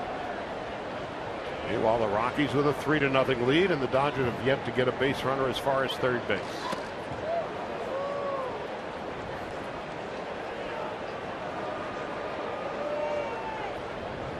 Puig, it would be more problematic for several reasons. One, he's the second or third hitter by and large, the second leading hitter in the league. And the Dodgers now, remember, the 4 outfielders into 3, the 5 outfielders into 4. Right now it's the 3 outfielders into 3. So that becomes an issue. And how many times have we heard Ned Colletti and Don Mattingly say these things will just work themselves out? You don't root for people to get hurt, but it's a benefit to have a deep roster. Ned Colletti told me a couple of years ago, "How you liking your job?" I said, "I like it fine, except that I'm always a sprained ankle away from a heart attack." Well, hip discomfort and hip flexor. New symptoms. Here's a 2-2. 3 balls, 2 strikes to Hanley Ramirez, with Scott Van Slyke on deck in what would have been Yasiel Puig's turn.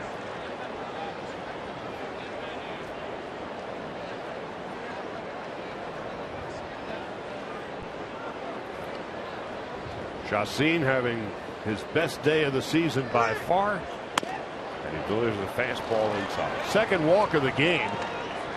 2-out walk, and here comes Van Slyke.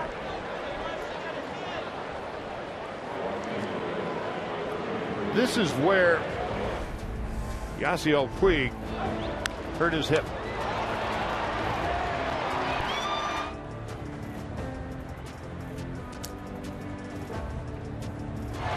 Wondering if it was right when he took off, if he felt something, and then it might have added to it when he actually slid, and he slid hard down and his hip kind of hit the ground there.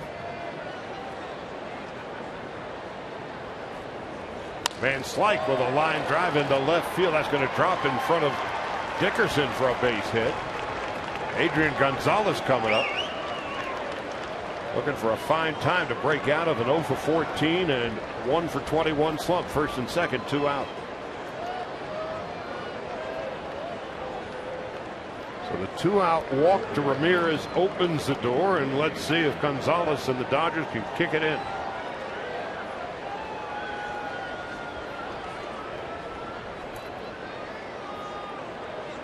Gonzalez's average has dipped to .252, which is about 40 points lower than his career batting average.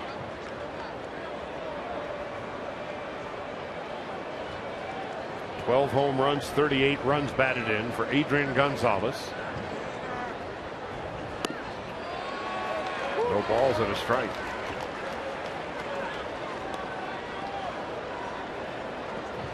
Gonzalez 284 this year with runners in scoring position. And he's got Ramirez at second and Van Slyke at first. 2 out, 6th inning.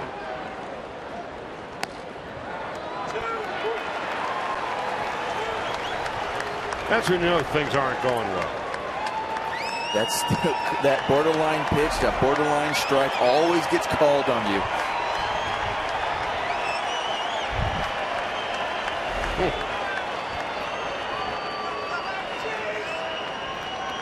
Oh, 0-2 to Gonzalez. Shift is on. Inside 1-2.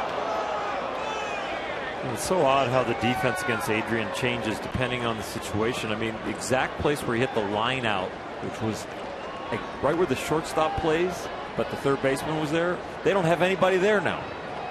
And Wheeler is not too far off the line at third base. Well, it didn't matter, did it? Gonzalez's struggles continue. The Dodgers leave 2.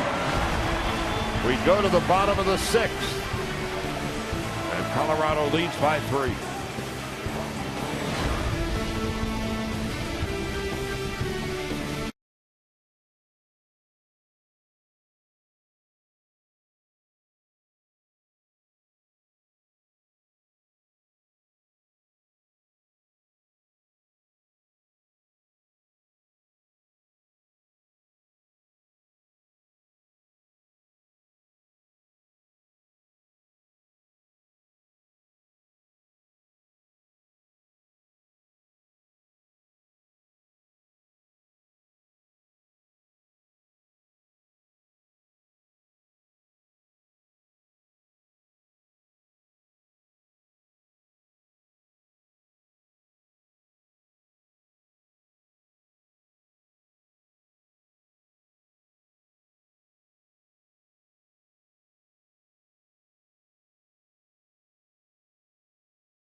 in the box and try the new Jack's Blazing Chicken Sandwich.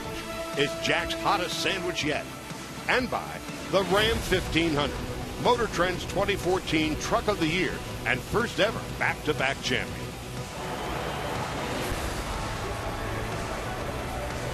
As we head to the bottom half of the sixth, it'll be Tulowitzki, Morneau, and Michael McHenry. Tulowitzki is 1 for 2.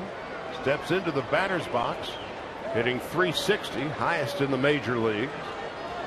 16 home runs, 41 runs batted in, hitting over 500 at home. That's all. Oh, by the way, he's also the National League's leading vote getter for the All-Star game. And he's just banged a single into right center field. Nomar, you've had years like he is having now. You had a chance to talk with him today. When you listen to him, what most resonated based on the experience you had when you were locked in for those years? Is the way he was talking about how he works now in the cage and how he's feeling right now and how he wants to continue capturing that feeling. And that's kind of the way I felt throughout those years when I was hitting very well. There's a feeling you have when you step in the box. Confidence, you may call it, being able to see the ball really well, feeling the way your swing is, and how it can get out of whack, and you want to just keep that feeling as long as you can. Justin Morneau up the third baseline. Oral, when you went through your shutout streak, I imagine what Nomar just said and what Tulowitzki said to Nomar resonates with you. It definitely does, because there's so much that you're looking for and mechanics that you study, but there's also that feeling. And for me, it was I understood the feeling, but I also understood right from the very moment of picking the baseball out of the ball bag to how I would throw my first toss, that I concentrated on how to move my body and to position my body to reproduce that feeling. And I tried to take nothing for chance, that it would just happen because of natural athletic ability. It was about having great ability, but also putting myself in the best place to do it. Morneau with a single to center. Tulowitzki holds at second. And the Rockies pick up where they left off in the fifth. First and second, nobody out. Michael McHenry's coming up. And more on that. That's where you hear guys that have had success, where their work, they're not just going, such as pitchers, well, I'm going to go throw a bullpen just to go throw. There's a purpose for it, to whatever that feeling, to find something. Same thing with a hitter. It's not, I'm just going to go take batting practice, or I'm going to go hit in the cage just to take 1,000 swings. No, it's a purpose, to feel something, to recognize it. That's what you're trying to do, because it may not take, it doesn't need to be 1,000. You can get it in 5 to 10 swings. Got my feeling, I'm out of there. Michael McHenry is 2 for 2, and he's got Tulowitzki at second and Morneau at first, and Turner's got it. So does Figgins, and so does Gonzalez. 5-4-3. Nicely turned. Tulowitzki goes to third with 2 out. That'll bring up Ryan Wheeler. Comment on this ball, the way it really attacks Justin Turner. Well, this is a nice play by Turner, because where he catches it on the ball on the way up. And that's like that in-between hop. And the other thing, too, the dirt right around him is kind of eaten up, because there's been a few base runners out there. And that's another factor where the ball happens to take kind of a different hop on you, and that's in your mind, but he stays with it. And what I was really impressed with, after he catches the ball, he gathered himself, and he was in control to make a good throw instead of rushing it, because oftentimes it's very easy to go, oh my gosh, I can't believe I caught it, now I got to rush my throw, but he didn't. That was one of those where it could just as easily have clanked off the heel of the glove. Yep. And so now suddenly there's 2 out, and Greinke's an out away from getting out of any more trouble. So Tulowitzki, a career .295 hitter, is hitting .363. Highest batting average of anybody in the major leagues. 1 ball, no strikes. And Wheeler, the kid from Torrance, takes a strike. 1-1. Greinke now up to 71 pitches. And the Dodgers in the 7th inning have Kemp, Ethier, and Turner coming up. And on the bench, the cupboard is bare. Butera, the backup catcher. Romack and Rojas, who combined have about 10 days of major league experience.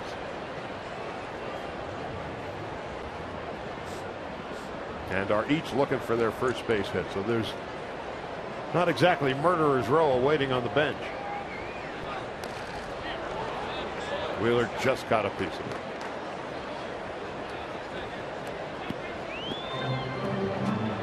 Jamie Romack, Canadian kid, 12 years in the minor leagues. Talk about playing off Broadway.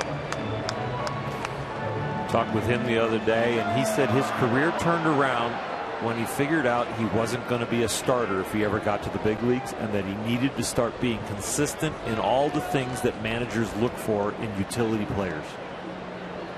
Getting the runner over, driving the guy in from third with less than 2 outs. And then the way he attacked his defense, about making the everyday play every day, not worrying about making the exceptional plays. And he really, once he turned that page in his head, he said it was amazing how his outlook on his workouts, on his game performance changed, and what he was trying to accomplish to have the scouts then recognize. And he said, you know what, after about a year, people started coming up and talking to me and complimenting me about, we know what we get with you, we can depend on you, you do this, you do that. And all of a sudden, now he's here.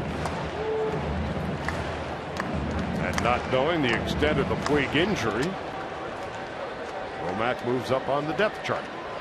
3-2. Wheeler stays alive.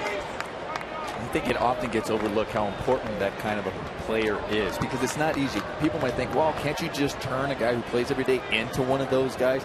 You cannot. It's just, it takes a special mindset.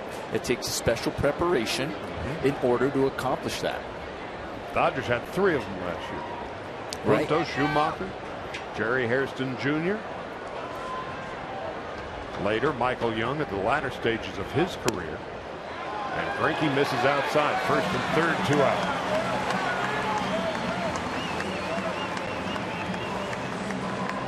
First walk of the game given up by Greinke, and just his 17th of the season in almost 80 innings.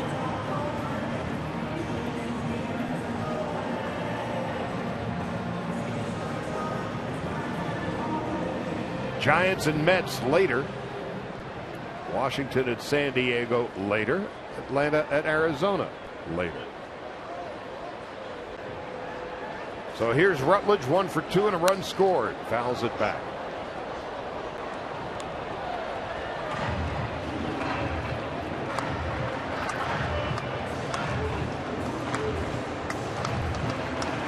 Knowing your role in the big picture is not unlike knowing your place in the batting order. There's a comfort zone. You know what you're going to do every day, where you're going to be, and what reasonably the expectations are for you and yourself. You hear that so much in baseball, is understanding your role, wanting to do that. Well, because there's a preparation. Baseball is so much about preparation and a mindset, knowing your role. It allows you to prepare that way. And then when you are called upon, you already have the mindset to go be successful. And over 162 games. There's a swing and a miss, 1 ball and 2 strikes. And that's just not position players and in the lineup. We're also, that goes to pitchers in the bullpen. They like to know their role and establish, so they know how they're going to start getting ready as they're watching the game before the phone even rings out there. They have guys already warming up. Who knows when the phone rings that who it's already going to be called upon. Routine. Absolutely. Day after day after day. It all begins around Valentine's Day, and if it's been a really good year, it ends around Halloween.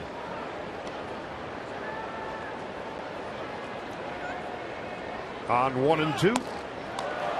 Greinke gets out of trouble. First and second, nobody out. Then he gets the double play, walks Wheeler, and strikes out Rutledge. So the Dodgers have 9 outs to figure out how to come up with 3 runs or more.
Larry King at bat with Conan O'Brien. Join us for a sit down with the late night host as he talks about improving baseball and the difference between East Coast and West Coast fans.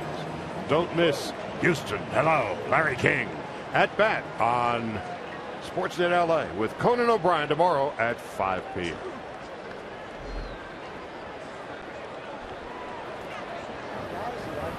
Yasiel Puig out of the game with a hip flexor. He came out about the 4th inning.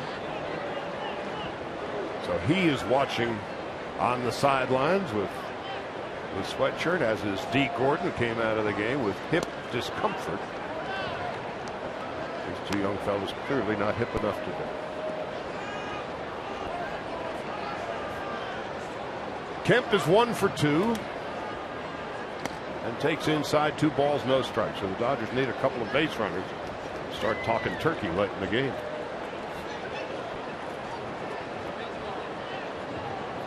Kemp at 242. And his 6 were his last 44.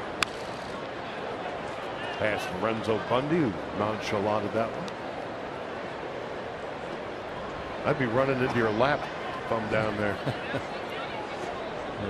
Lorenzo Bundy, a baseball lifer. Absolutely. And what a great man. He's managed a lot of these young Dodgers along the way. He has a story about his life and how he broke into baseball to just get a job. They invited him down to spring training. He had to pay his own way. Drove down there. Didn't even give him housing when he got down there. Was hitting like 400 halfway through spring training. Still didn't even have a contract. Finally got invited to come over. They were asking him, where did you stay during this whole time? He told the organization, the GM at the time, I was staying down there at this hotel. Come to know it was like a red light district. It wasn't a good area of town. He goes, it was all I could afford. And he was actually counting the days of how long he could afford to stay at spring training before he would have to just say, I've got to go home. I'm out of money. I don't have money for food or for hotel. They were letting him play, but he had no contract, and he played his way onto a team. And he has managed all over the place. A-ball, Double-A, Triple-A, Rookie League, Mexican League. When he was doing that, Willie Stargell came up to him after a game. He was in a minor league game. Willie saw him hitting. He goes, I think he went 3 for 4 with a home run and a couple doubles. And Willie came up and goes, hey, young man, I like your swing. And that inspired him to just like, Willie Stargell likes my swing. So Kemp is at first base. 1 ball, no strikes. 7th inning. Lorenzo Bundy, cheerleader in chief at third base. Turner's on deck. Chacin about to throw his 84th pitch. 1 ball, 1 strike.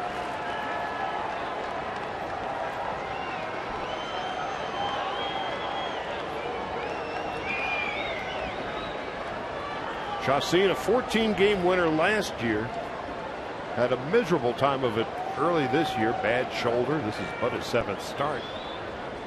Ethier, ground ball, right side, base hit. Kemp throwing to third for no apparent reason. 1st and 3rd. The cardinal rule is you don't get the 1st out or the 3rd out at third base, and especially when you're down by 3. He got away with it, but not exactly the wisest base running move.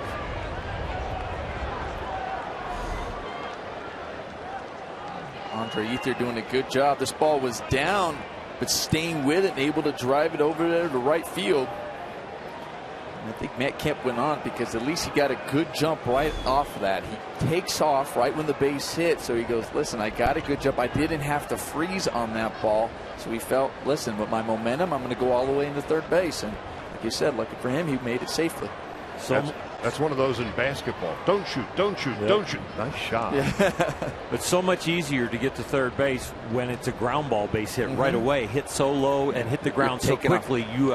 There's no hesitation compared to that ball that's a little bit that humpback liner or that fly ball that falls in. And oftentimes, too, people are going, well, what was your third base coach? Was he telling you to come over? there you should know. You know where the ball's going. You should already know prior to that ball being hit also where the outfielder's playing. See, all of these are in your head. You've also got the risk reward at work. The risk is now you're taken out of an inning. The reward is that, okay, it's first and third, nobody out instead of first and second. And base runners at this point of the game are much more important. You've only got 9 outs left to play with. No question, but at the same time, you want to get at least one on the board this inning. Justin Turner takes a strike. So meanwhile, Andre Ethier is 2 for 3. Nick Massett is warming in the Rocky bullpen after the meeting on the mound with pitching coach Jim Wright. And this is where Don Mattingly has very few cards to play at the bottom of this order.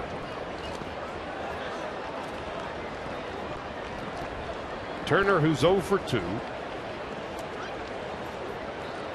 Hitting .254. Tim Fedorovich, who is 0 for 2 on deck, and he's hitting .098. And again, you've got Romack and Rojas on the bench. Each combined have been at the major league level under 2 weeks and have yet to get a major league hit. Grounded just foul up the third baseline. Kemp had to get out of the way. And that was a pitch that Turner's probably going, that was the one I could get up there in the air. You know, the interesting thing, I've been telling you about you see Kemp trying to get out of the way. That's why you're in foul territory, because if it happens to hit you, it's still a foul ball. And I mentioned it before this game about getting your sights up against Chacin and how he's really been effective down today in the zone. Well, this is the first time the Dodgers have gotten a runner on third base. So when the man's on third, you even set your sights up higher. To right field, and that's going to be a base hit, and Kemp will score. Ethier will hold at second. The Dodgers are on the board. An RBI single to right for Turner, his 15th of the year. 3-1 Colorado. Set your sights up, but get something down, but he stays on it and he drives this ball to right field. Nice piece of hitting by Justin Turner. Chacin's going to think, I got it. Made a good pitch, got a ground ball, but he hit it firmly right through that hole. It's going to be the end of the line for Chacin. Walt Weiss going to go out and talk with umpire Alan Porter about the double switch he is about to make. So Chacin, with his best start of the year, to this point, 1 run and 6 base hits. Nick Massett is on his way in. And when we come back, the Dodgers have the tying runs aboard and Tim Fedorovich coming up.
Instant replay, scores, stats, audio, free MLB.tv game of the day, and more.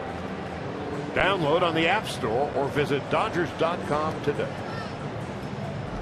Jhoulys Chacin's day is done, and to this point, a good one, although the 2 runners on board are his responsibility. in 6+ innings, 1 run, 6 hits, 4 strikeouts, 3 walks, and of the 89 pitches, 57 were for strikes.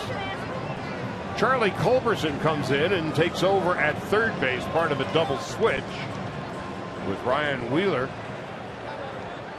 out, and Nick Massett is in, the one-time Cincinnati Red, his 16th appearance of the year. Dodgers saw him last night. He pitched an inning and would walk D. Gordon and retire the other 3 batters he faced. So the Dodgers now with the tying runs aboard, and Fedorovich, who's got 5 hits this year, would like to get the biggest hit of the season for him right now. And a fly ball to left field. That's well hit. It's on its way, and it's gone. A 3-run home run for Tim Fedorovich. First pitch he sees from Massett. He parks it into deep left center. What a shot by the FedEx man.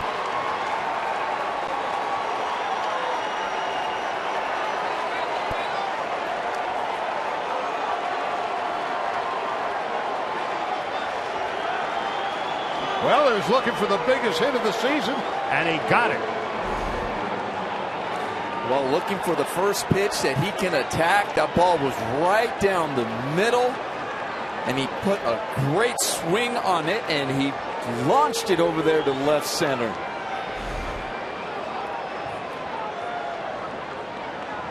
Well, his first home run of the year. He had only 1 RBI in 49 at-bats. Were they happy to see that FedEx delivery? Now Greinke. Chopper to third. Culberson throws him out. A 4-run explosion for the Dodgers here in the 7th inning. Kemp the leadoff walk. Ethier and Turner back-to-back hits, and Fedorovich with a 3-run home run. Chacin was removed from the game. Nick Massett was coming in. There was a big meeting with Fedorovich, Mark McGuire, and Adrian Gonzalez going over what he might see. Well, it didn't take long for him to put that meeting into effect. He sat on that first fastball and extended on it. Mac always preparing the hitters as the relievers come in, as they go over the charts and what to look for. Gonzo was in on that meeting too, and they were all celebrating as soon as he hit it. Sean Figgins takes a strike.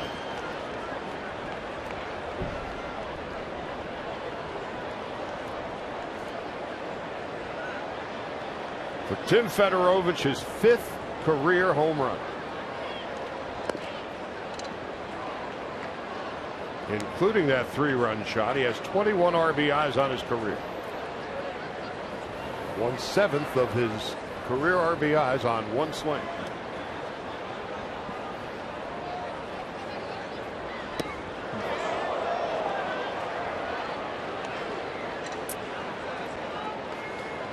Chacin can only wonder. Well, he can't win it and he can't lose it. You know, this is his 7th start of the season, and he's still looking for his first. Still looking for his first victory. He's gonna have to wait 5 more days.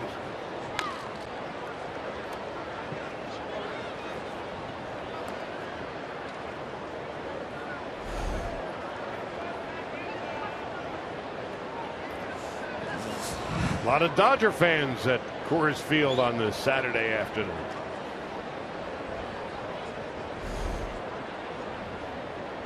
And it may take a while for Fedorovich's heartbeat to and I'll tell you what, they weren't the only ones who stood up when he hit that. Everybody in the dugout for the Dodgers was up on their feet as well. Now 2 out. You know, with the crowd today, the Dodgers just crossed over the 1 million mark as far as road attendance, so they have been traveling very well.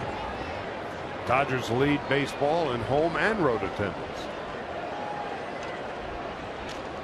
Usually it's the bad teams that lead in road attendance. Why? That's when they have all the promotions. Ooh, the Pirates are coming to town. At least we get a fleece blanket. Hanley Ramirez takes a strike, nothing in 1. For years, I couldn't figure out why all the bad teams always drew so well.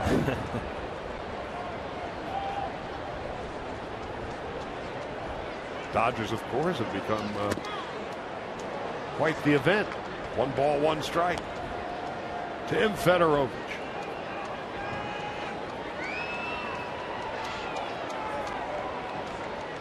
Ramirez 0 for 2 and a walk. 1 ball, 1 strike. 1-2. Tim Federovich picked up a lot of people with the D. Gordon going out, and Sean Figgins having to come in, Yasiel Puig going out, and Scott Van Slyke has to come in. The depleted bench, no pinch hitters for Zach Greinke, no pinch hitters even for Tim Federovich because of that. Don Mattingly have to go with the hand that he was dealt, and FedEx came through in a big way for the whole team. Not just coming up with that home run, but also just keeping that rally alive, because he had such a great at-bat by Matt Kemp to lead off this inning with that base on balls, and Andre Ethier with the base hit, Justin Turner going the other way, and Federovich keeping it going with the home run.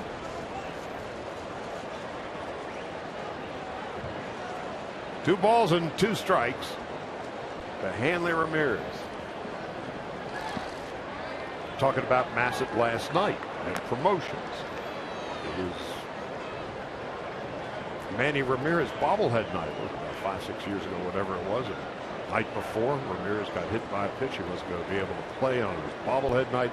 He comes in to pinch hit in the 5th inning. It's a grand slam off Nick Massett with Cincinnati. We've talked about so far the Dodgers seem to be firing on all cylinders in the everything except the offense. You know, the starting pitching is in line now. The bullpen has been hot. The defense has been solid. Well, now the part of your team that's been flat all of a sudden has woken up in the last couple of days. So now it's time for Zach Greinke and the bullpen to finish this off. Yes. That's where win streaks can start and momentum can build. 3-2. Ramirez takes low ball 4. Rex Brothers, you saw a moment ago, warming in the Colorado bullpen. Second time Ramirez has walked. What's Walt Weiss to do? Their losing streak has had a lot to do with this bridge between their starters and their closer, LaTroy Hawkins. They have had a lot of trouble in the 6th, 7th, and 8th innings. Well, again, when you cut through all the numbers, the Rockies 28-32. They've lost 8 in a row, 10 of 11. There goes Ramirez. Throw down to second base, and he's got it stolen.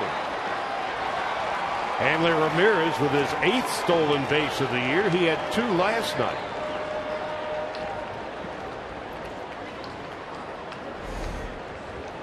We're getting a good jump, like you mentioned, and maybe wonder if his legs are feeling okay. Yet when he comes up here, he looks like, did I hurt myself on that slide or not? But getting 2 yesterday and then another one for today. But about this Rockies team, and here are the Dodgers now with 72. Gordon has half of them. Van Slyke going outside, 1 ball, no strikes. The Rockies have lost 8 in a row, 10 of 11. They're 4 under 500 now. And they have the best offense, highest batting average, most runs, most hits, most home runs, highest on base percentage. That's the good news. Bad news is they've got the worst pitching staff. ERA of 4.56. The starters 4.62. The bullpen 4.55. They're first in offense and last in pitching. So you can hit all you want, but if you can't get the other guys out. Tulowitzki is the leading hitter in the major leagues. Van Slyke on 3-0. 3 balls, 1 strike. Just joining us, Van Slyke.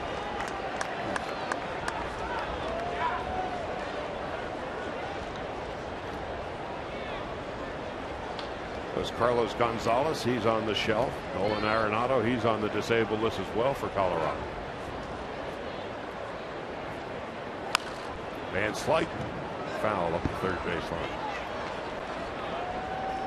Scotty in there because Yasiel's hip acted up on him. At least Yasiel and D. Gordon are on the bench cheering on their teammates, and I'm sure they're pretty excited about watching them in this comeback.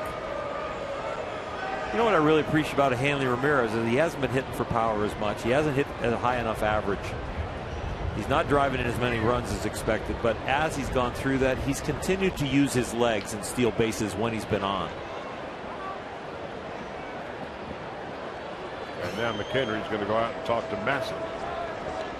His head is probably still spinning from the very first pitch he threw to Tim Federovich, a 3-run home run that gave the Dodgers a 4-3 lead here in the top half of the 7th. There's Federovich.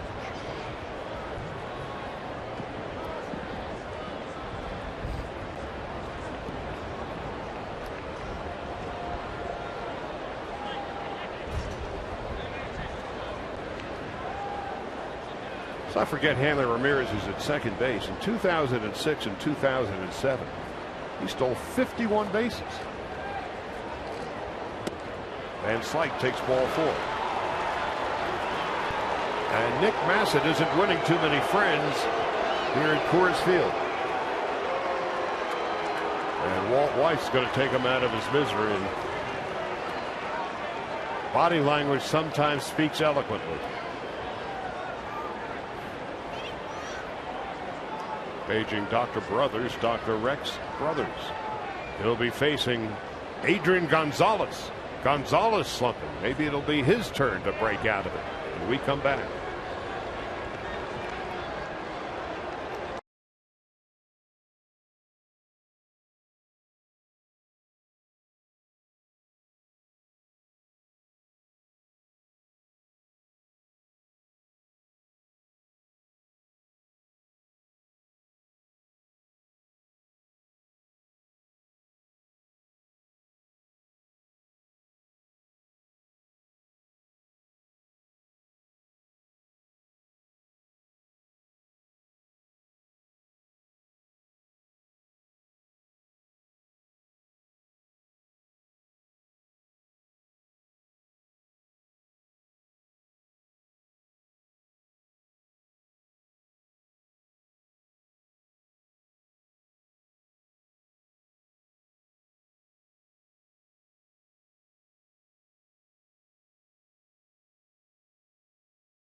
For the 7th inning, and we'll have a closer look at it on Carl's Can. What a shot. Something over 400 feet on the first pitch that Nick Massett would throw. This is a day basically that Drew Buter's done so well in filling in for the injured A.J. Ellis was getting the day off. Yeah, FedEx is really the backup now to Drew. That one at bat might get him a few more and not maybe get a chance to split a little time instead of just being the backup to Butera.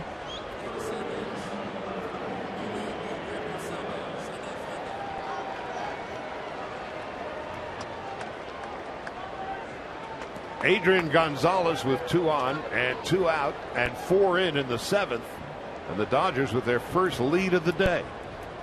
Gonzalez is lined at third, bounced into a double play, and has been struck out. Facing Rex Brothers. A couple of years ago, the Rockies thought he'd be their closer in waiting. Well, they're still waiting. And Gonzalez on the first pitch bounces to second.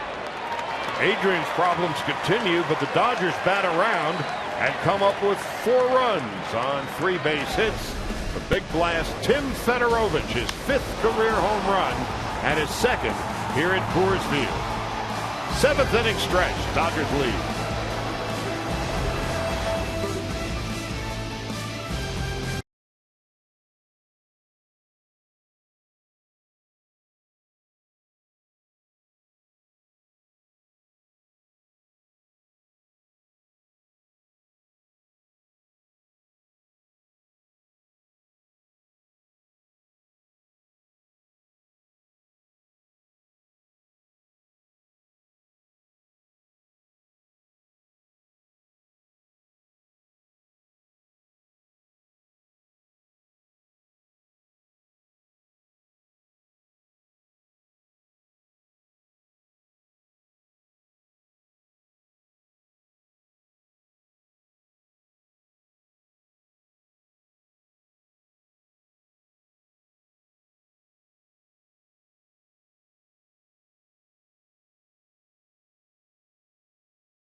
So the Dodgers enjoying a lead for the first time today. And Charlie Culberson leading it off. And Greinke delivers outside, 1 ball and no strikes.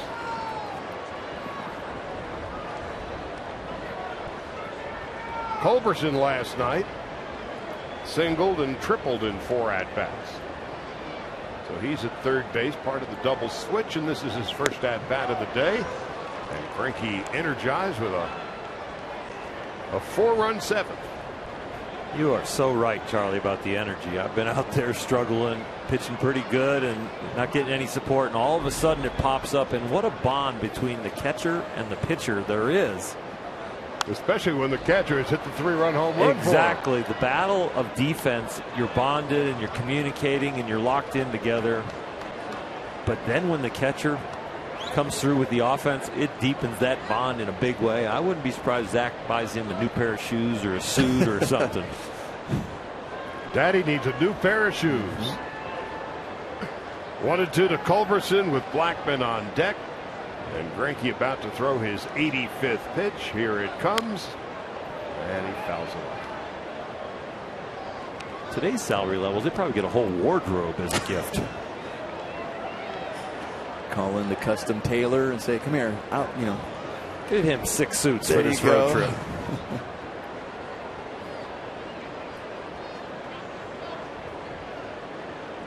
Greinke looking to become the first 9-game winner in the National League.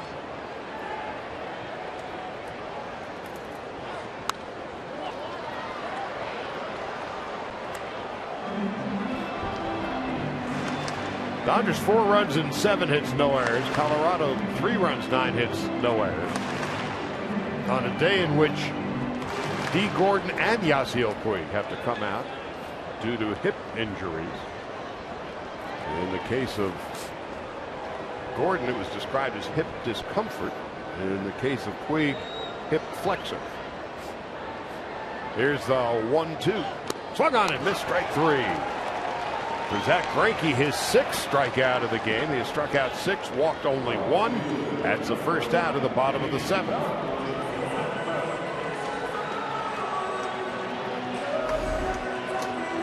Powers it right by him on the outside corner, beats him to the spot.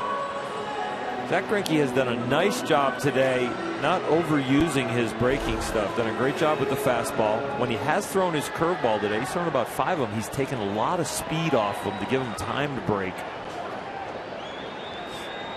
Charlie Blackman takes a strike, 0-1.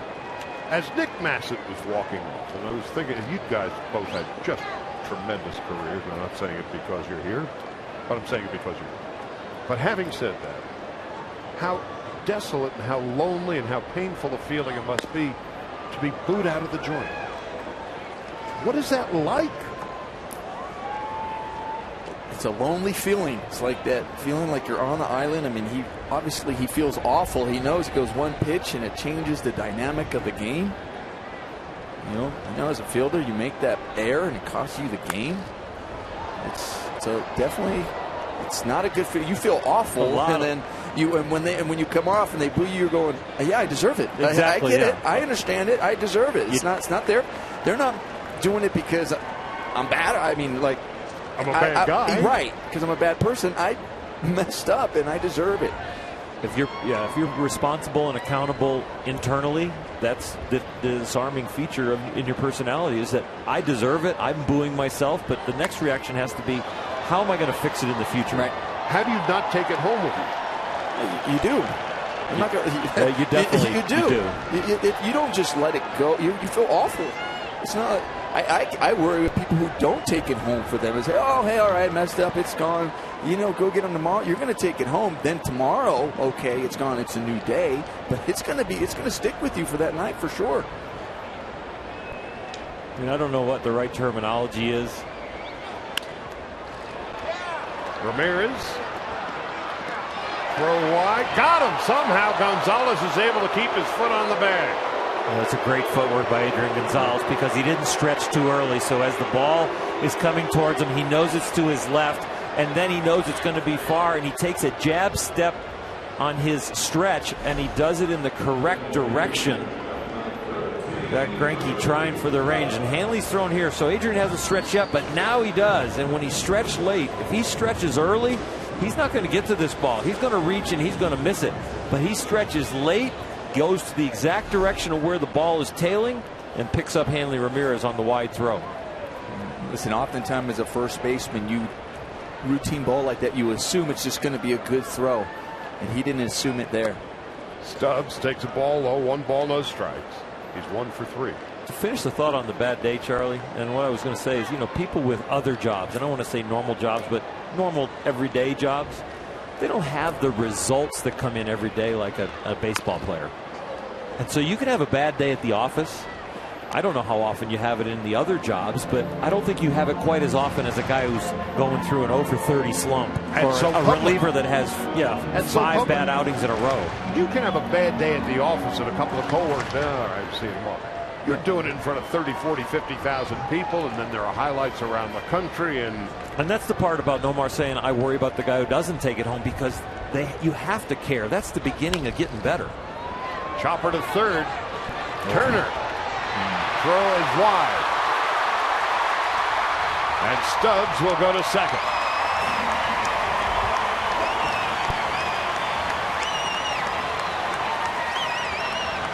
I was so impressed with this play. Justin Turner coming up with the bare hand, knowing that was the only play. We talked about Stubbs before, him getting down the line, but he comes up with it knowing I can only barehand it to have a try, and then just throws it away. And Figgins over there backing up like you're supposed to. He did his job, and we just know the speed of Stubbs, but everything right except for the throw, the final result. And Adrian really had no chance of knocking that ball down. Hitting an error. And this will be the end of the line, it would appear, for Zach Greinke. Because almost always, when Don Mattingly comes out of the dugout, he brings his pitcher back with him.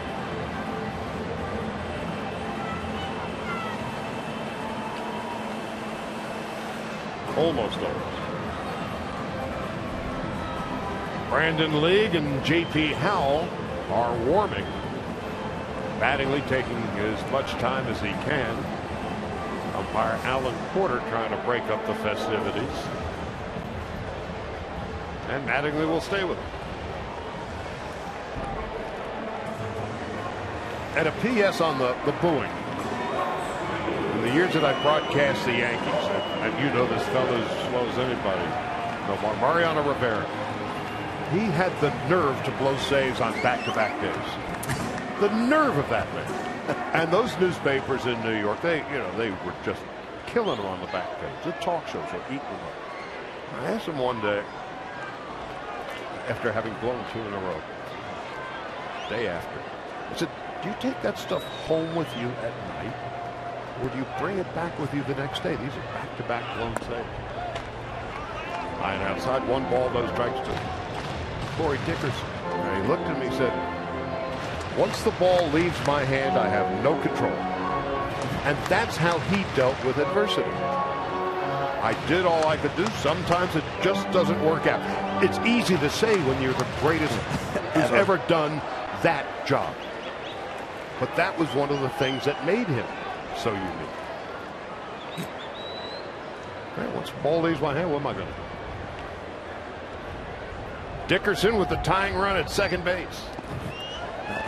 I'm just thinking of booing and having a rough day. Well, I remember when Derek Lowe during the day game had a rough outing and fans booed him. So after the day game, he had family in town and he went to a restaurant to go eat with his family, and the restaurant booed him too when he walked through the door. Wow. Yeah. It's like, how about that one? Only in Boston. Don't take it home with you. I tried not to, but that one.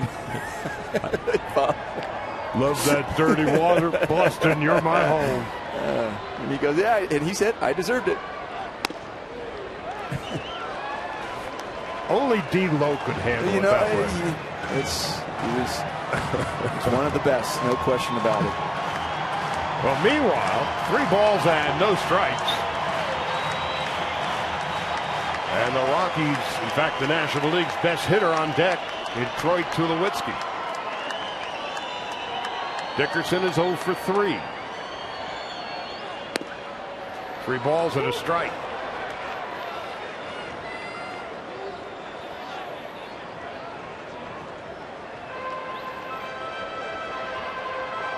Greinke, his next pitch will be his 100th. 2/3 of them have been strikes. 6 strikeouts and a walk. Stubbs with great speed, the tying run at second base.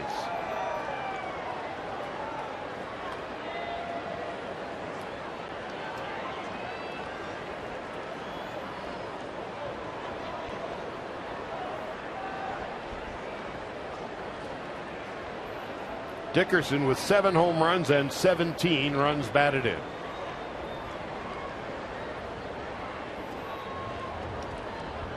Oh for 3 today. Has popped to second, bounced to second, struck out swinging. This will be the 6th outing in a row that Zach has gone 100 pitches or more. The most he's gone lately is 112 this year. Convinced on Mattingly that he wanted these next few hitters, I would say, because with the lefty up here, he definitely wants to go after him with Tulowitzki on deck, the right-hander.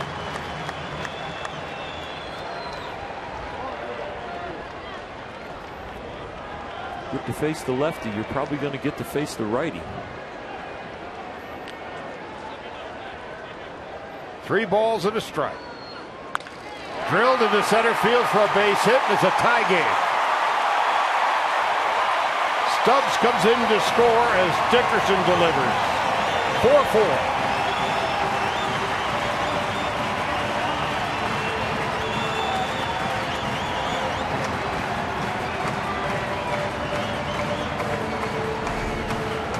Breaking ball, really kind of the first one he's made a mistake with. It just stays up that little bit. He probably threw it exactly the way he wanted to with the exact amount of spin, but the air here is so thin it just doesn't bite, doesn't get down for him. Stays up enough where a good swing gives the Rockies a base hit and an RBI. Dickerson's 18th run batted in of the year.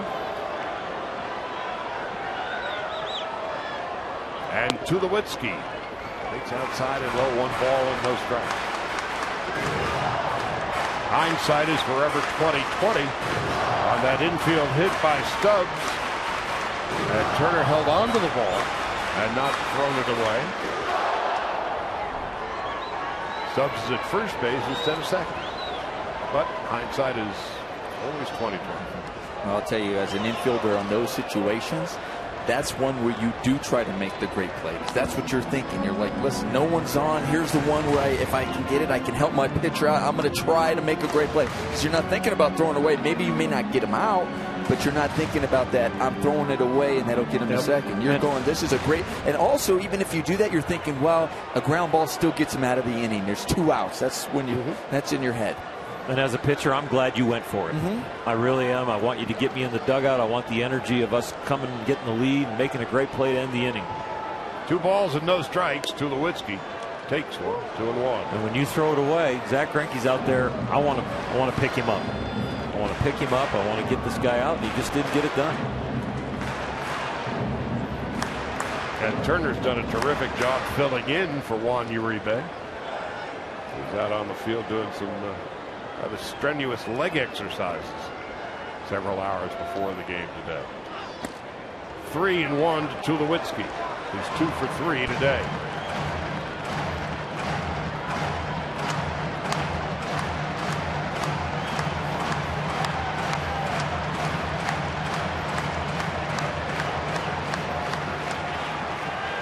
Justin Morneau is on deck.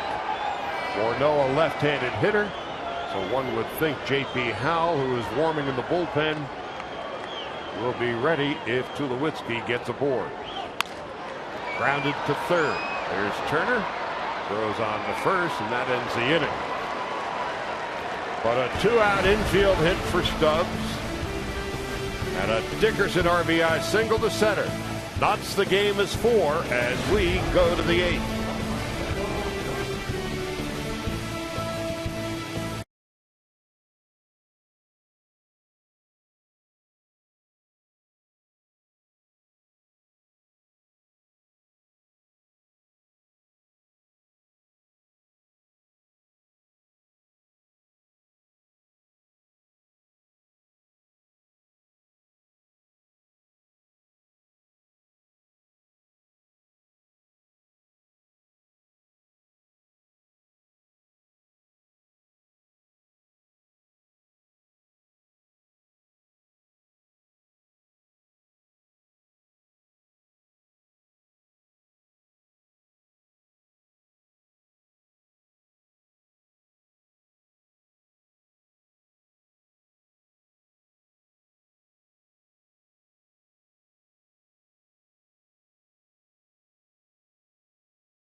new heaven on earth, Dodger Stadium, Saturday, June 14th. A week from today for Tommy Lasorda bobblehead night. First 50,000 fans in attendance will take home a mini Brooklyn throwback Tommy for their collection, compliments of State Farm. For tickets, visit Dodgers.com/promotions. So we go to the 8th. Frankie's day is likely done. He's certainly getting the pats on the back to suggest that. 105 pitches, 69 of them for strikes. And now Matt Kemp, he did an excellent job last inning getting that rally started by working a walk, a leadoff walk. Let's see if he can do that once again and get on base. 1 for 2 and a run scored. High and outside, 1 ball, no strikes. He did that yesterday too. Got his offense started with a walk in the 5th and then followed the next at bat with a double. That would be nice. And then he got a sac fly later in the game. Drilled into left center field. That's going to be a base hit. And that could roll to the wall. And it does roll to the wall. And now Kemp is on his way to third. And here comes the throw. He will make it without one. A leadoff triple for Matt Kemp. There's a certain irony about where that ball ended up. It was right in that neighborhood a year and a half ago where he crashed into the wall here at Coors Field. And now he leads off with a triple in the 8th, pretty near in that spot. I mean, that ball was coming in on him. And you know what, I was so impressed with that? A lot of times we've been seeing Matt. He does an excellent job staying inside the ball and driving it to right center. But that was a pitch not having to stay inside, getting the barrel out in front and driving it to left center. And then hustling today right out of the box to get the triple. His first 3-base hit of the year. Lead run 90 feet away. The infield is in for Andre Ethier, who takes a strike, and it's 0-1. Ethier is 2 for 3. Tell you, if they are able to put one up here, I mean, Matt Kemp, tremendous job doing his job both last 2 innings, being the leadoff hitter and getting on base.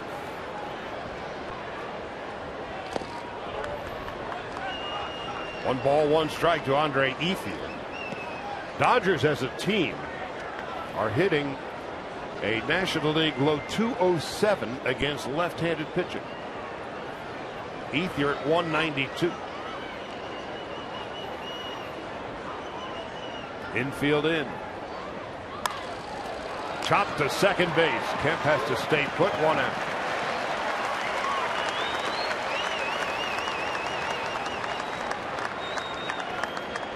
Now Justin Turner's coming up.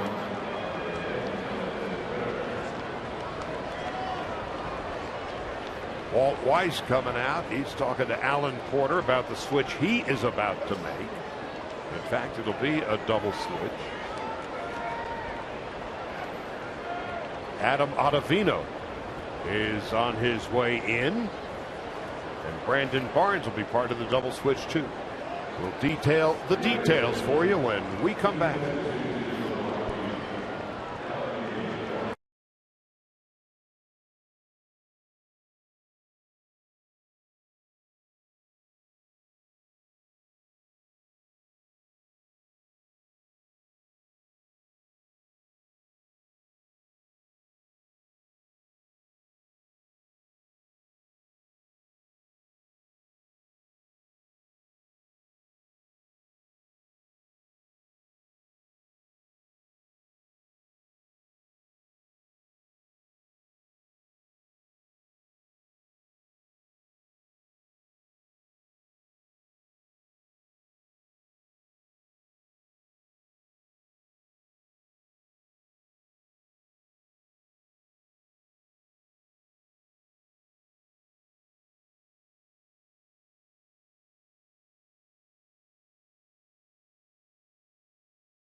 Center field. Brandon Barnes moves into right field. And part of all of that is Adam Ottavino, who's now on relief, making his 31st appearance of the year. Hitters hitting about 237 against him and an ERA of just slightly over 3. Ottavino out of Brooklyn, New York. And you're coming up against a guy who only has 3 walks. You know he's a strike thrower, and Justin Turner is an aggressive hitter. So when you talk about sights, I'm sure Turner's looking to get something up, but he's probably looking for something up that's a strike because this guy throws a ton of them. Look up and attack early. Infield in, lead run at third base, and Matt Kemp with the leadoff triple. Turner, first ball swinging, fouls it off, and it's 0-1. Nice play by a fan down there who wisely brought his glove. You mentioned Ottavino doesn't walk a whole lot. He also, in his 30 games coming into this game today, has 27 strikeouts. 9-to-1 ratio. Doable. Not bad.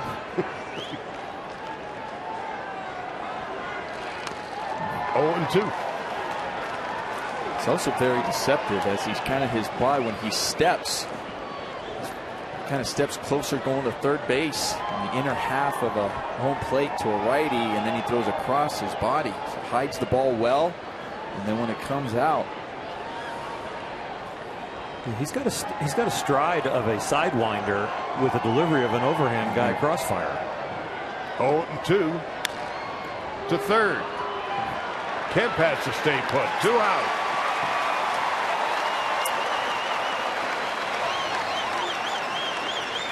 Now it's in the hands and in the bat of Tim Fedorovich. After Kemp's leadoff triple, Ethier grounds out, Turner grounds out, and Fedorovich in the 7th inning with a 3-run home run that turned a 3-1 deficit into a 4-3 Dodger lead. That would be short-lived, as Colorado would tie the score in the bottom of the 7th. The Dodgers now looking to take the lead again. As Fedorovich takes a strike, it's 0-1. Almost guaranteed that was going to be a first pitch breaking ball after you took a first pitch fastball off a reliever for a home run. He just sat there. Slowly hit to third. Fedorovich out. A leadoff triple by Kemp, and he's left standing there. No runs, 1 hit. We go to the bottom of the 8th. The score remains tied at 4.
of Zach Greinke, and really as of late, really since May 23rd, the Dodgers bullpen, who entered the season as one of the strong points of this team, has really turned things around. April and May haven't been so kind to the bullpen, but since May 23rd, they've pitched in 33 innings, 1.09 ERA, an opposing batting average of 135, only allowed one long ball. Brandon League, who's on the hill, no earned runs in 19 of 20 appearances. He struck out 2 last night.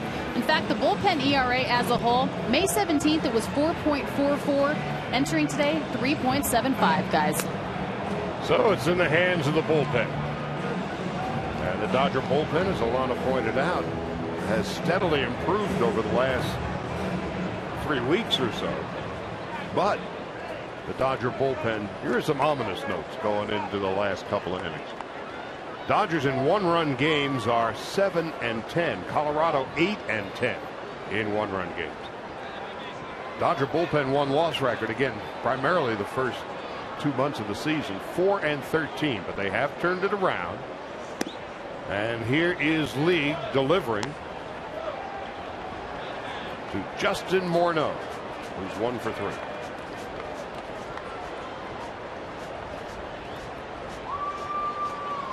Dodgers looking to make it 2 in a row over the Rockies as Morneau fouls it off to the left. And the Rockies, of course, have lost 8 straight and 10 of 11. Greinke does a great job today, but can't win it or lose it. 7 innings, 4 runs, 3 earned, 6 strikeouts, and a walk. There's a strike. Zach did a really good job pitching around his own traffic and holding down the damage. Had a few innings where he gave up runs, but really could have gave up a lot more. And that's why his winning percentage is where it's at, even when he's not his best or not in a good situation. Boy, does he limit the damage and give his team a chance. He had a shot as a W. Talk about giving his team a chance to win. In his 40 starts coming into this game, the Dodgers are 30-10. He personally was 23-6 since coming to the Dodgers. He'll not be around for the win or the loss. League on 1-2 to Morneau.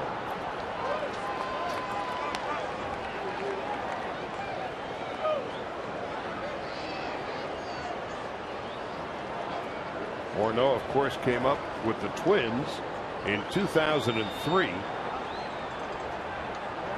Spent a little bit of time with the Pirates last year. A career .277 hitter.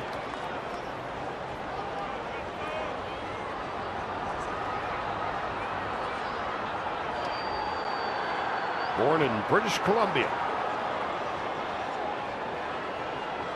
The 2-2. And the short left. Kemp is in. 1 gone. Brandon League, just the pitch before that, topped out at 97 miles an hour, then came back with an 87 mile an hour split finger that got Morneau to pop up on that ball. 97 is, it shows me not only is his arm feeling good, but he's starting to let it go and feel confident in his mechanics and that he can locate the ball. A lot of times you'll see guys' velocity drop as their command drops because they're trying to aim it or get it in the strike zone, but he's feeling really confident about repeating his delivery and just cutting it loose.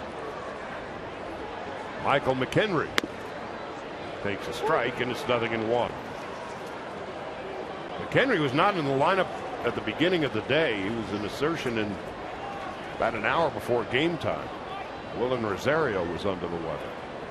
So McHenry had a big night last night. He's had a good day today, too. Chopper to short. Ramirez throws him out, 2 out.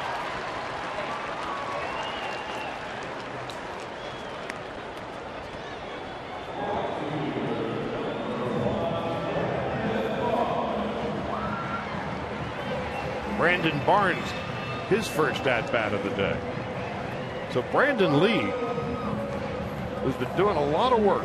He struggled the first month or so of the season with Kenny Howell in particular. And whatever mechanical adjustments were made, League has been a new guy. He straightened out some alignment things with his hips and his shoulders, moved him on the rubber a little bit, and got him the catchers to sit more down the middle of the plate to get him on line, get him on track. He was aiming a lot for the corners. And then the main thought in his head is completely about keeping the ball down now. He's not really worried about in and out as much as he is down. Once it's down with his velocity and movement, it doesn't matter where it ends up on the plate.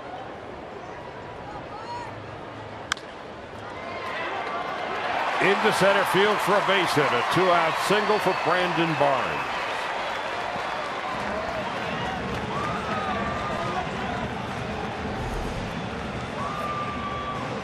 Well, that pitch stayed down for sure, and Barnes just pounded it into the dirt. He just happened to find the hole. Right back up the middle, and Hanley Ramirez unable to come up with that ball.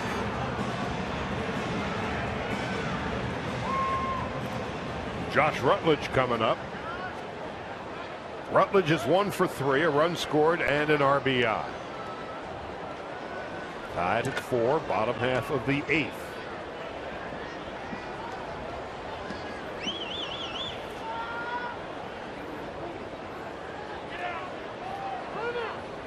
Lee taking too much time. That's a time call.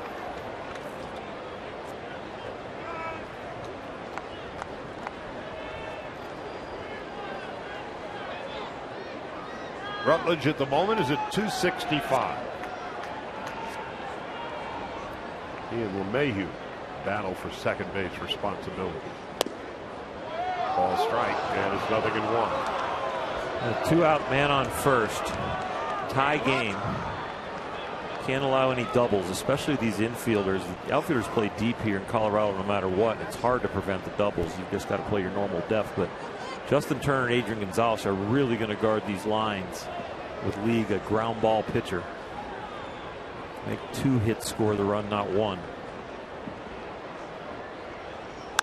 Up the middle into center field for a base hit. And going to third with 2 out is Barnes. And now the Rockies have the lead run 90 feet away. Charlie Culberson coming up. So a 2-out rally for the Rockies.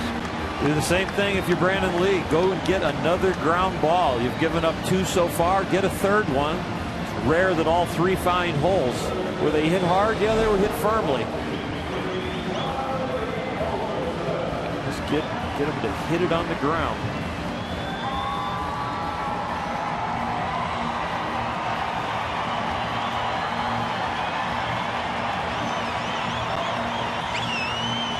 So Culberson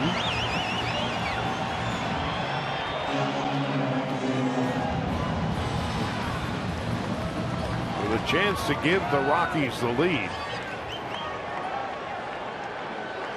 Struck out in his only plate appearance today. First and third, 2 gone. To second base. Well, he got the ground ball, and Figgins will throw him out. 2 singles after 2 out, and the Rockies leave 2. We go to the 9th, tied at 4.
The top of the ninth, and a lot of more baseball coming in your direction. And here's the calendar brought to you by 76. Dodgers and Rockies wrap it up tomorrow. Greinke today, Kershaw tomorrow.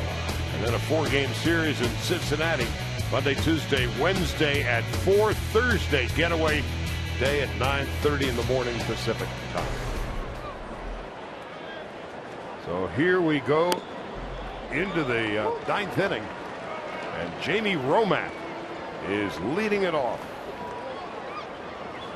Still looking for his first big league hit after 12 years at the minor league level, and he skies one to short right. In and over his Barnes, 1 out.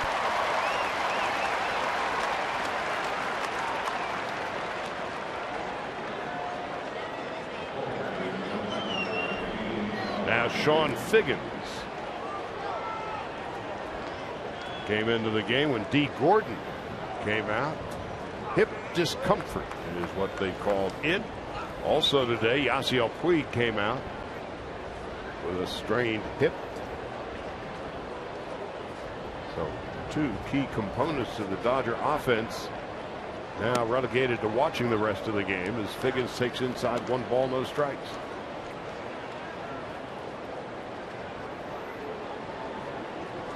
Both listed as day-to-day, and who knows. Drilled foul.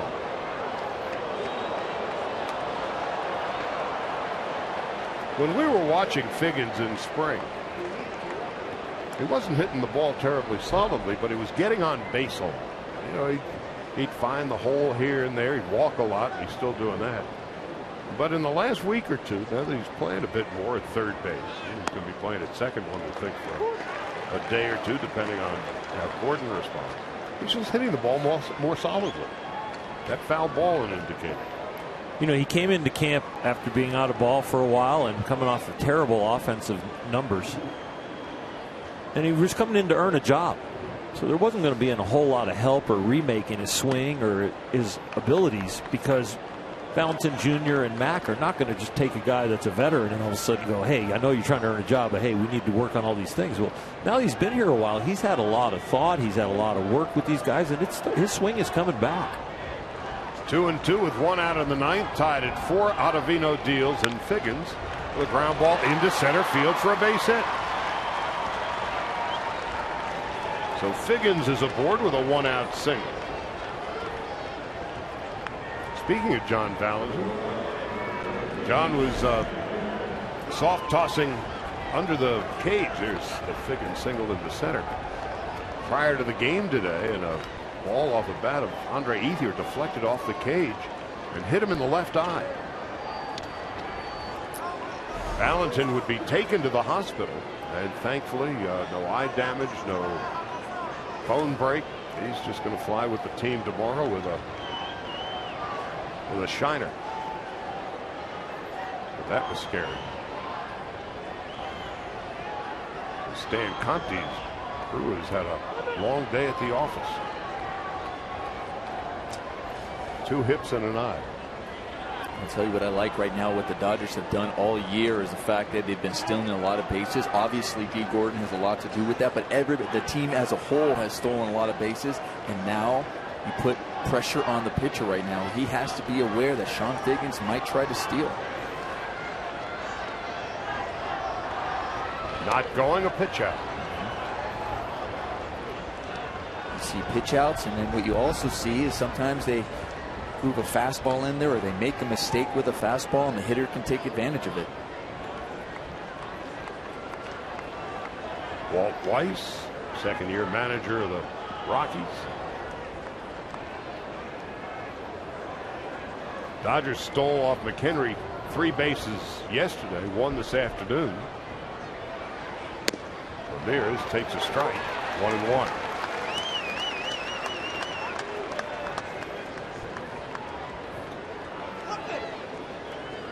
Hanley today 0 for 2, 2 walks and a stolen base. Figgins the lead run at first base with 1 out in the ninth.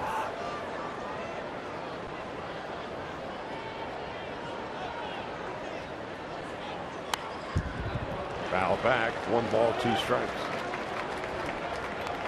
The Rockies don't think that Hanley Ramirez can pull Ottavino as you take a look at Kenley Jansen in the bullpen. Left fielder Corey Dickerson way off the line. Almost as if they're playing Hanley Ramirez as a slight left-handed pull hitter. A lot of space in left center and in fact down the left field line.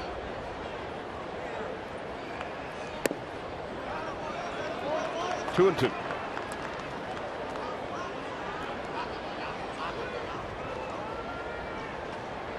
So what's Hanley trying to do against Ottavino? Well, I thought the first strike he took was the pitch that he wanted. It was a pitch that was on the inner half, which Hanley actually likes, and it was a little bit low, which Hanley likes, the low pitch, and then he gets caught up with that fastball in. Now he's just really trying to protect it and stay alive and put a ball in play. There goes Figgins. There'll not be a throw. Call interference on Ramirez. I didn't see Ramirez out of the box or anything. And that's what Don Mattingly was seeking clarification about.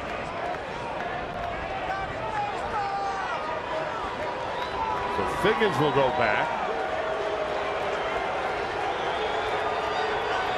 McHenry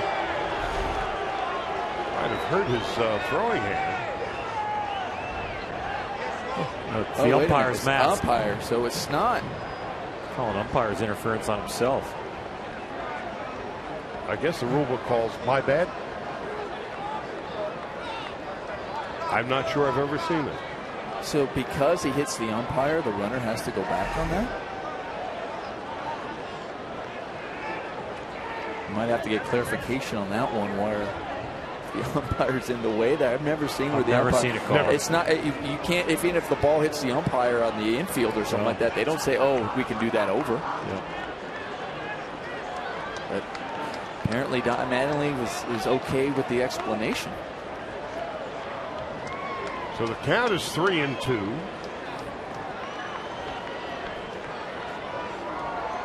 Now, one would assume Figgins will be running again if he ran the last time. He's running this time, and it's low and inside. Call strike 3. Hanley can't believe it. You got to keep him in the game. We don't have a bench.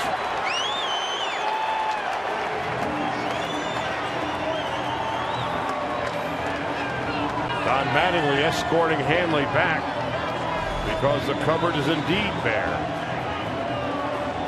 Oh, that's not a strike. That's not ball close. Low and That's it's a ball wide. Right. And such a we saw late a call call. better than that. Called a ball off of Yasiel Puig, and boy, that is a very late call.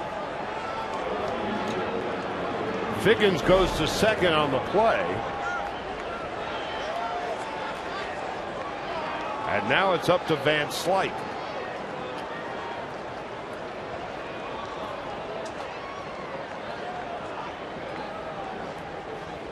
Van Slyke, who came in after Yasiel Puig came out injured. Van Slyke takes a strike. The umpire interference is ruled too flat. Interference when an umpire hinders or impedes or prevents a catcher's throw on a stolen base. So the runner goes back. Yep. Thank you. No balls and a strike. Van Slyke did not go away. Interesting thing to go back on that third strike on Hanley. I think McHenry even thought it was a ball because he didn't even trying to throw to Sean Figgins as he was stealing on that ball. I think he recognized that was a ball and then got the call late, so he really didn't even have a chance to throw. And it was a late call. Yep. Yeah. That was Tim McClellan late for goodness. The 1-1 is outside. 2 balls and a strike. That's sundial late. Tim, one of the great umpires, and in all likelihood, he's been out all year with a back injury. This last year was, in fact, his last year.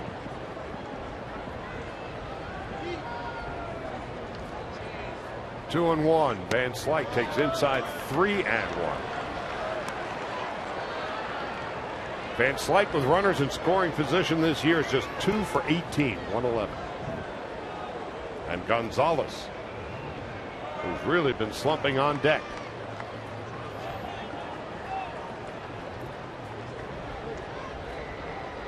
Figgins leads from second. Van Slyke takes low, ball 4.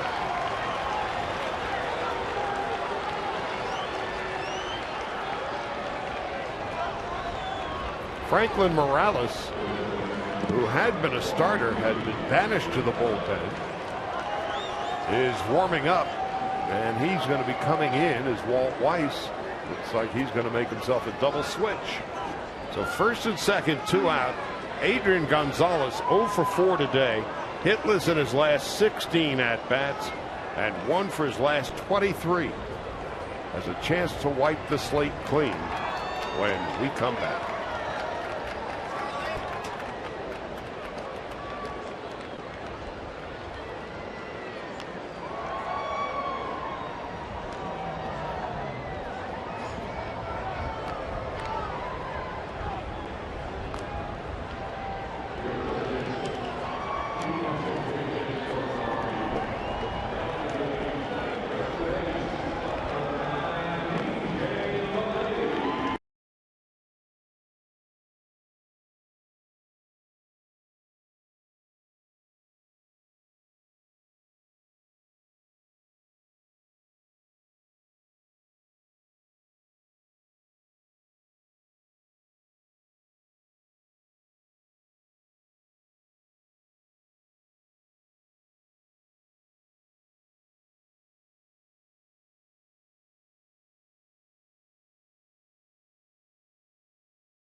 Third base, part of a double switch that brings in the lefty Franklin Morales.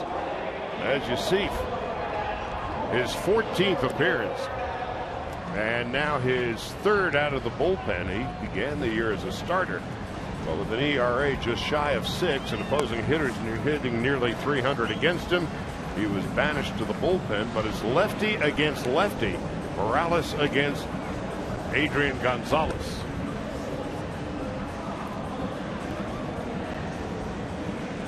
Gonzalez 2 for 6 in his career against Morales, but 0 for 4 today, hitless in his last 16 at-bats. That's a fine time to break out of a slump. Morales has had a little success against lefties this year. Lefties are only hitting .237 against him. Righties are hitting .317, so he's going to get back into good graces. These are the left-handers he needs to get out for Walt Weiss. So here is Gonzalez.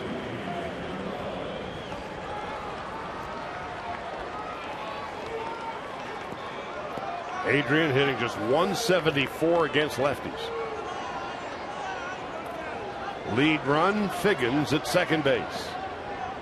Van Slyke is at first. High and inside, 1 ball, no strikes.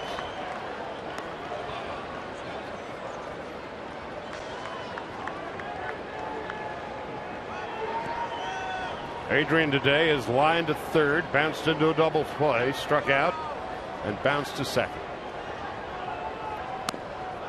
Outside, 2 balls and no strikes.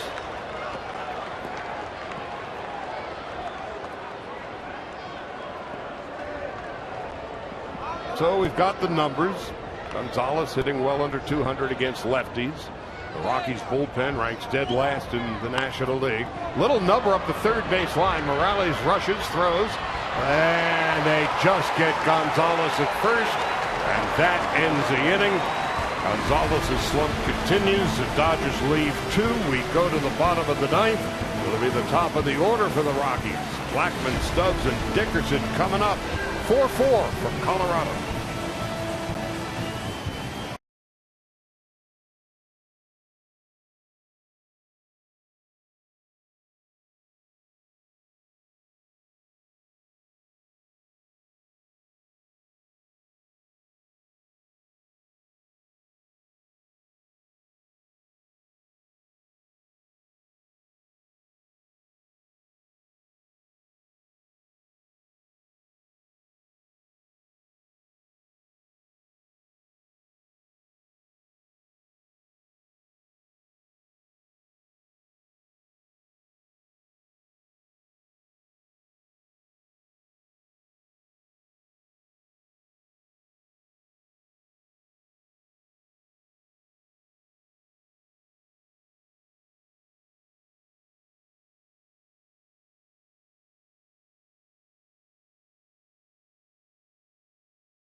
Ninth inning, and J.P. Howell is on in relief. His 29th appearance. He's just been consistent from day one. An ERA of under 2.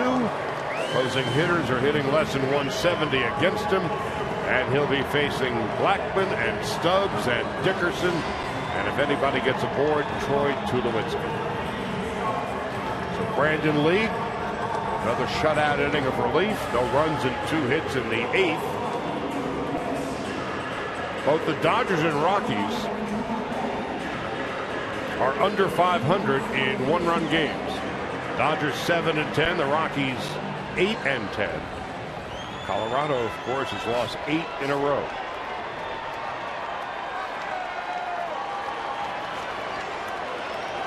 Hal, the third pitcher of the day for Don Mattingly. Turner inside the cutout at third. And Blackman takes a strike. He's 1 for 4. Brandon League now 20 out of 21 scoreless outings. Bullpen functioning very well. J.P. Howell coming out of the bullpen. He is jack of all trades, master of all. No matter what situation Don Mattingly's put him in, he has succeeded. Get a sense he's never had a bad day. He's just a happy-go-lucky left-hander. We have the pleasure of riding with him on the bus a lot, coming out to the ballpark, because as a reliever, he doesn't have quite as much work to do, and he likes his regiment to be on that last bus. He's a joy to talk to. Or listen to. Yeah. Broken back, ground ball, right side. Gonzalez, a lead pass, 1 out.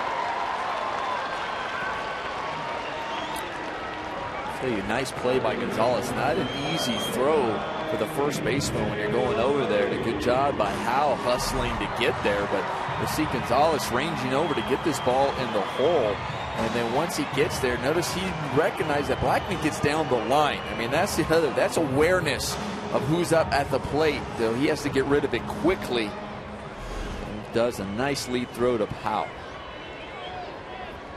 And Gonzalez is especially good at those 3-6-3 double plays. He just very confident thrower of the ball.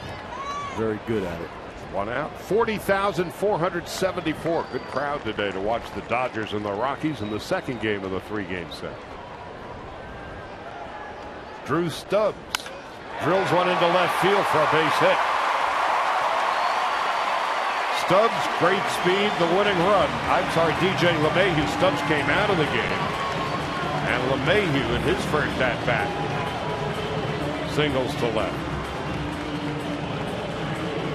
Mayhew came in last inning to take over at third base, part of the double shift.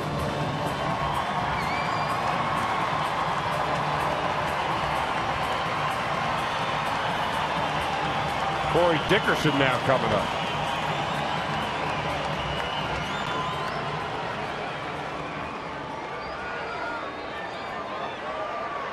Dickerson is 1 for 4.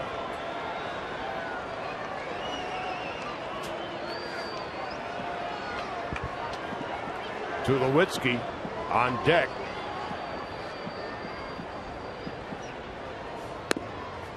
There's a strike, 0-1.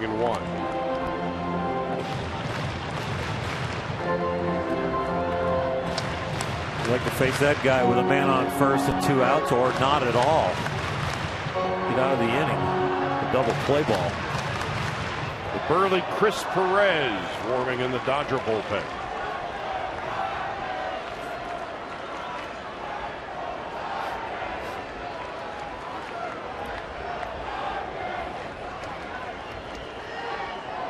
Oh and 1.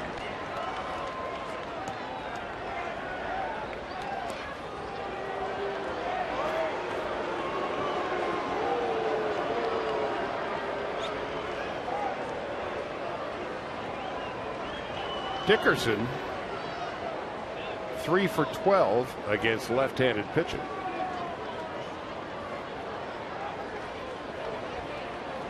And lefties are hitting .200 against J.P. Howell.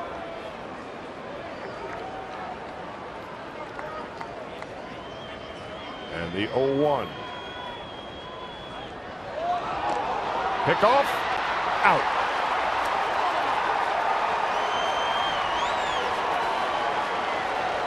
Where was LeMahieu going? Well, I'll tell you, he was trying to get a stolen base. You're going to see Walt Weiss go over there talk to the first base umpire. I think it was. But watch how quick Adrian Gonzalez gets rid of this ball.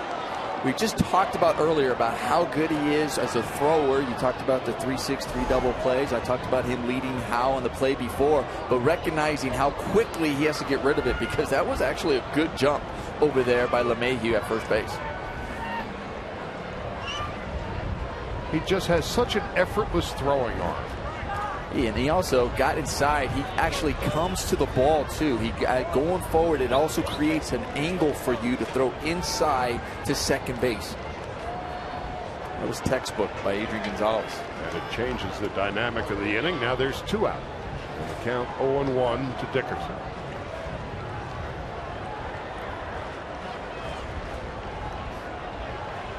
So Gonzalez may be in an offensive slump, but 2 big defensive plays here in the 9th. As Howell misses outside 1-1, and Gonzalez is only about 5 feet off the line at first.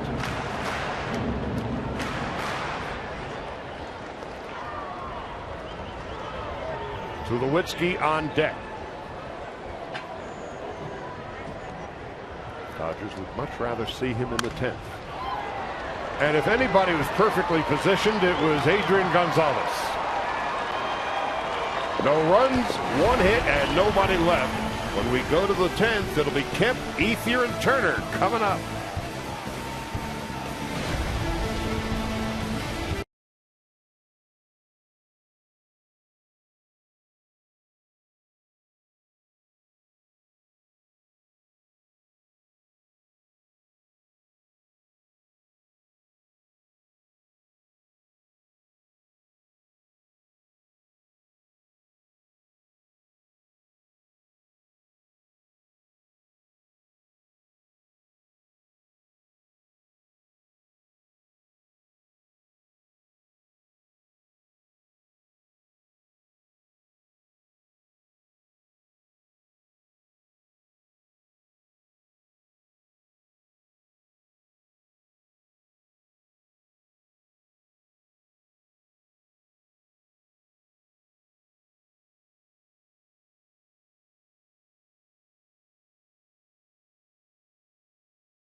The Dodgers this year in extra innings are 3-7.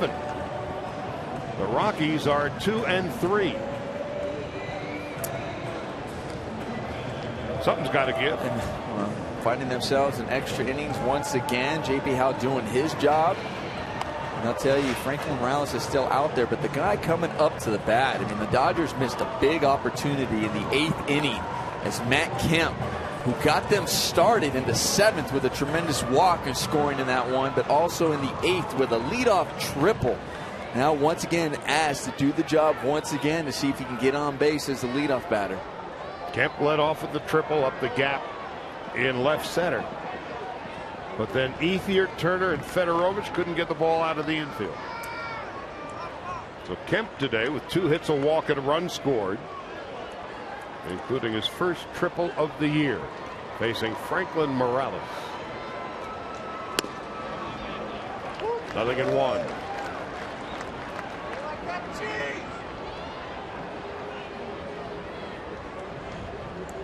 Kemp is 3 for 7 against Morales. 0-2.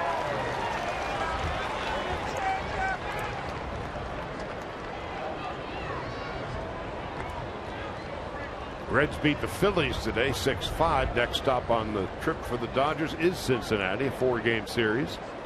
Monday, Tuesday, Wednesday, and Thursday. Kemp fouls it back.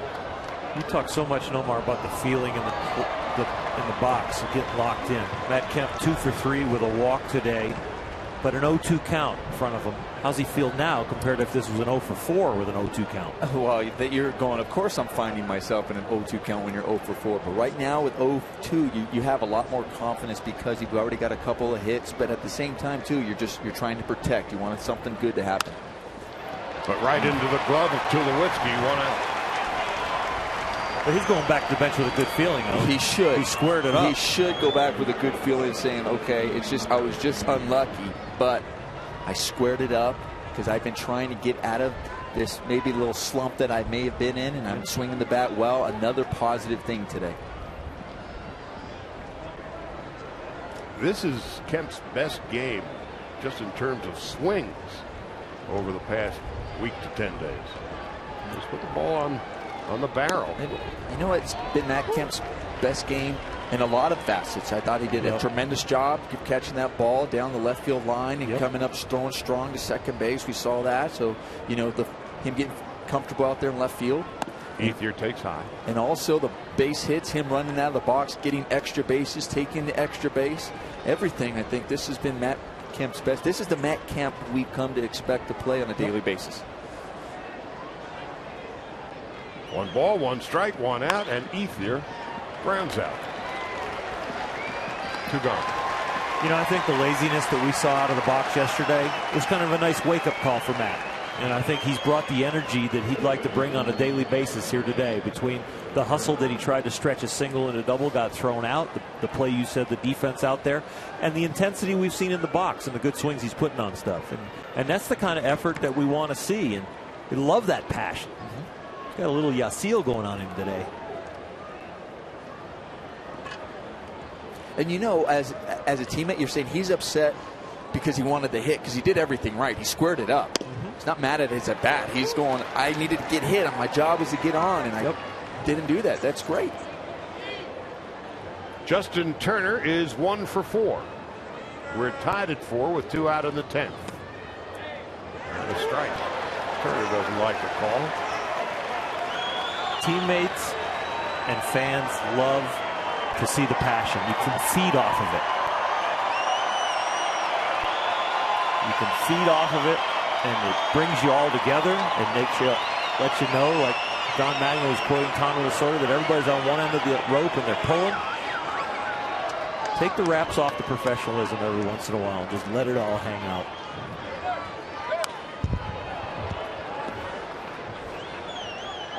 Fedorovich, a 3-run home run back in the 7th inning that gave the Dodgers a brief 4-3 lead, is on deck.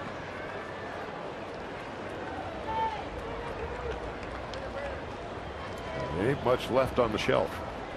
Gutierrez, the backup catcher, and Miguel Rojas. Figgins in, Van Slyke in, Romac's already pinch hit. 1 ball, 2 strikes.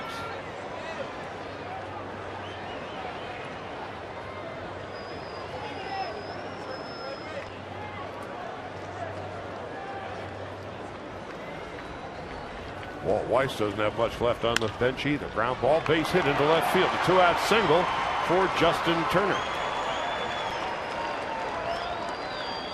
Michael Kadire is on the bench, but he's got a bad shoulder.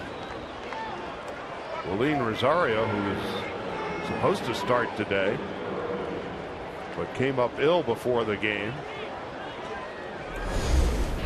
And this is the FedEx home run in the 7th inning. The Dodgers down at that point 3-1, a 3-run shot. 5th of his career, 2nd of his career here. Dodgers took themselves a 4-3 lead into the bottom of the 7th. The Rockies would tie it. And as Nomar mentioned, Kemp led off with a triple in the 8th, and he was left stranded at 3rd. Miguel Rojas in the on-deck circle.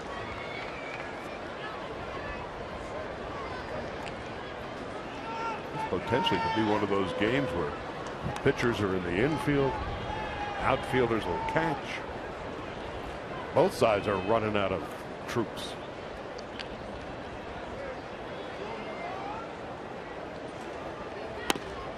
You ever be asked, Oral, to play?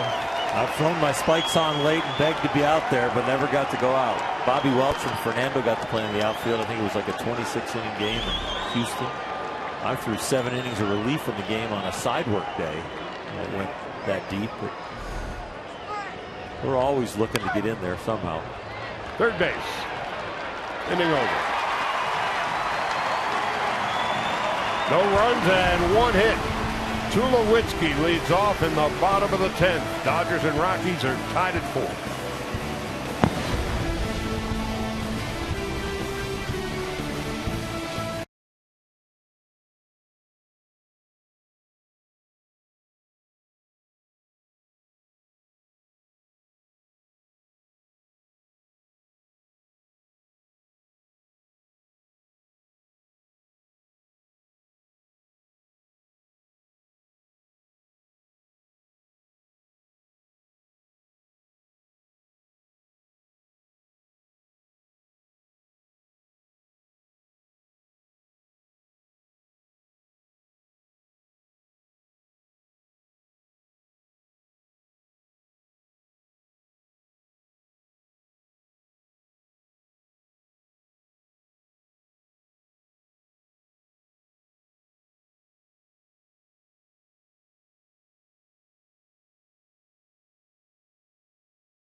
That's how we have arrived at the bottom half of the 10th inning. But along the way, Dee Gordon came out of the game with hip discomfort.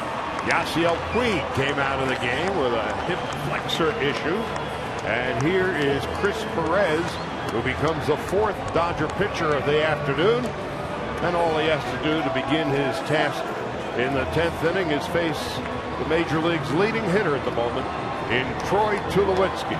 And what's he done for you lately? He's 2 for 4 today. Now Chris threw 20 pitches yesterday, 13 strikes, struck out 3 out of the 4 hitters that he faced, and one was Tulo. Hit Charlie Blackmon and then struck out the side.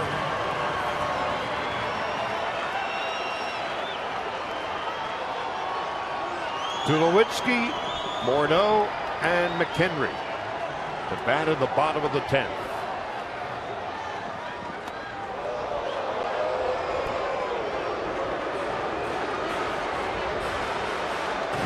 One ball and no strike. Nearly hit him.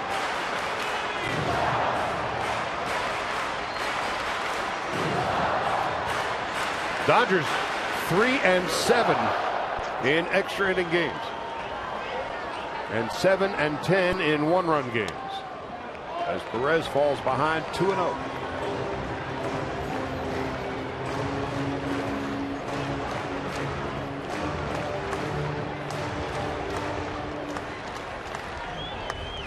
Tulowitzki has faced Perez twice before, 0 for 2 and a strikeout. He takes a strike, and it's 2-1.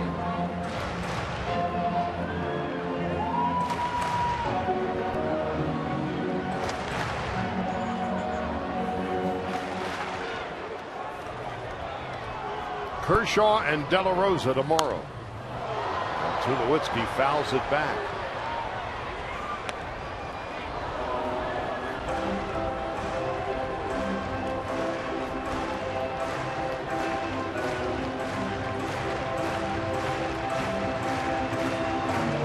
Chris Perez had a great April, a shaky May, and trying to regain his sea legs in June.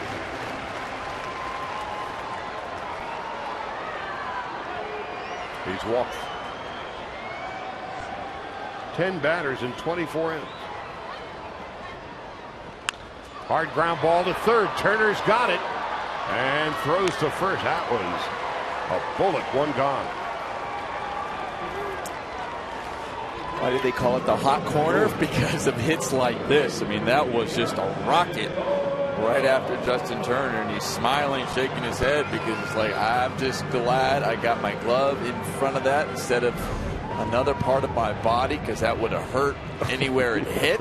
My shin, my ankle, any other part. My glove caught it and threw across the first base. Keeping the hot corner cool. One out. Justin Morneau takes outside, 1 ball and no strikes.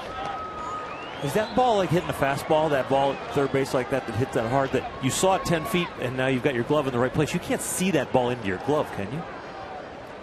No. Not that. Okay, you good. can't. I'm glad you said that, because you just kind of get it in the area and you're right. like, you've caught so many in your life, you've got it in the right spot. Right.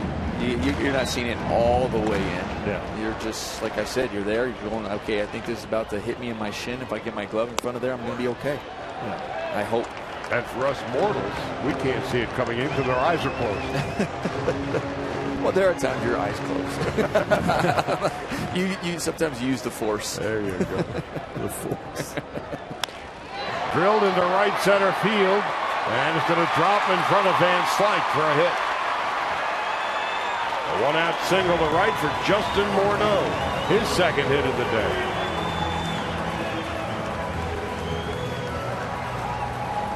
$15 hits for the Rockies this afternoon.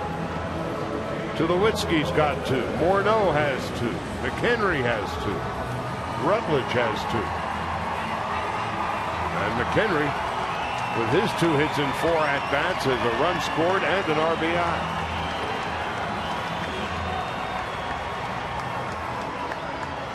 Morneau the winning run at first base. And McHenry has had quite a 2 games against the Dodgers.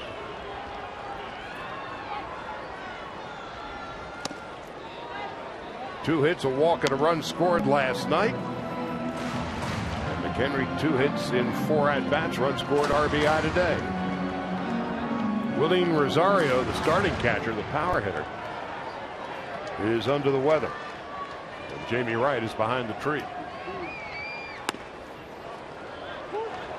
1 ball, 1 strike.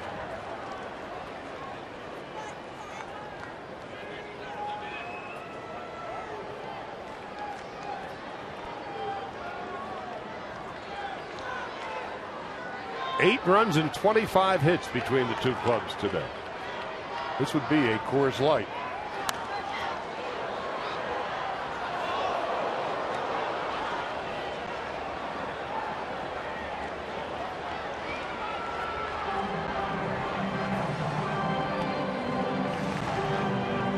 Chris Perez, the fourth Dodger pitcher of the day. Greinke went 7.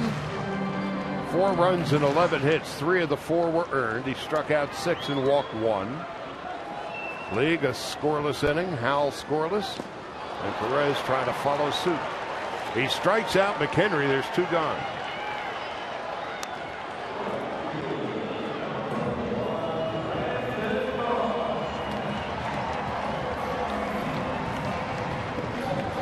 Perez, by the way, is due to lead off in the 11th inning should we get there.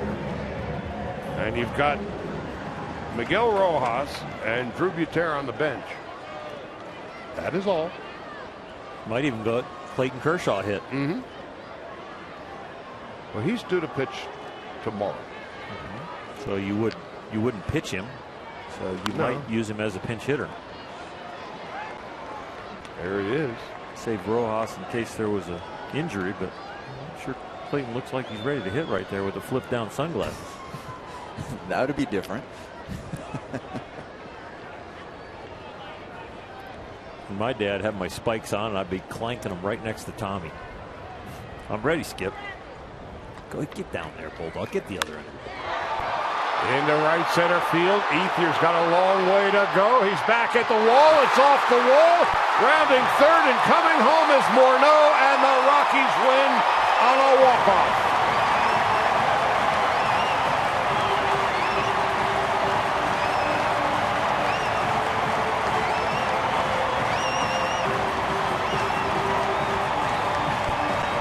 Brandon Barnes, the winner. He didn't start the game, but he finished it.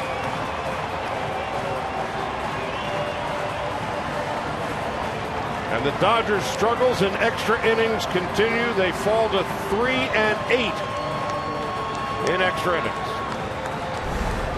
Now it's time for a look at the Lexus play of the game. Brandon Barnes. He gets a ball, it kicks carrying, and Andre Ethier going after the ball, right on the wall there, didn't quite catch up to it, and that was the difference, and the Rockies win. For Barnes' 6th run batted in of the year, and Colorado in 10 beats the Dodgers 5-4. Colorado 5 runs and 16 base hits. The Dodgers 4 runs and 10. So that is going to do it for us from Coors Field in Denver. For our entire Sportsnet LA crew, Oral Hershiser, Nomar Garciaparra, Alana Rizzo, Charlie Steiner saying good night and goodbye. We'll see you again tomorrow. That'll do it from here. Now it's time to send it to Access Sportsnet Dodgers. See you again tomorrow.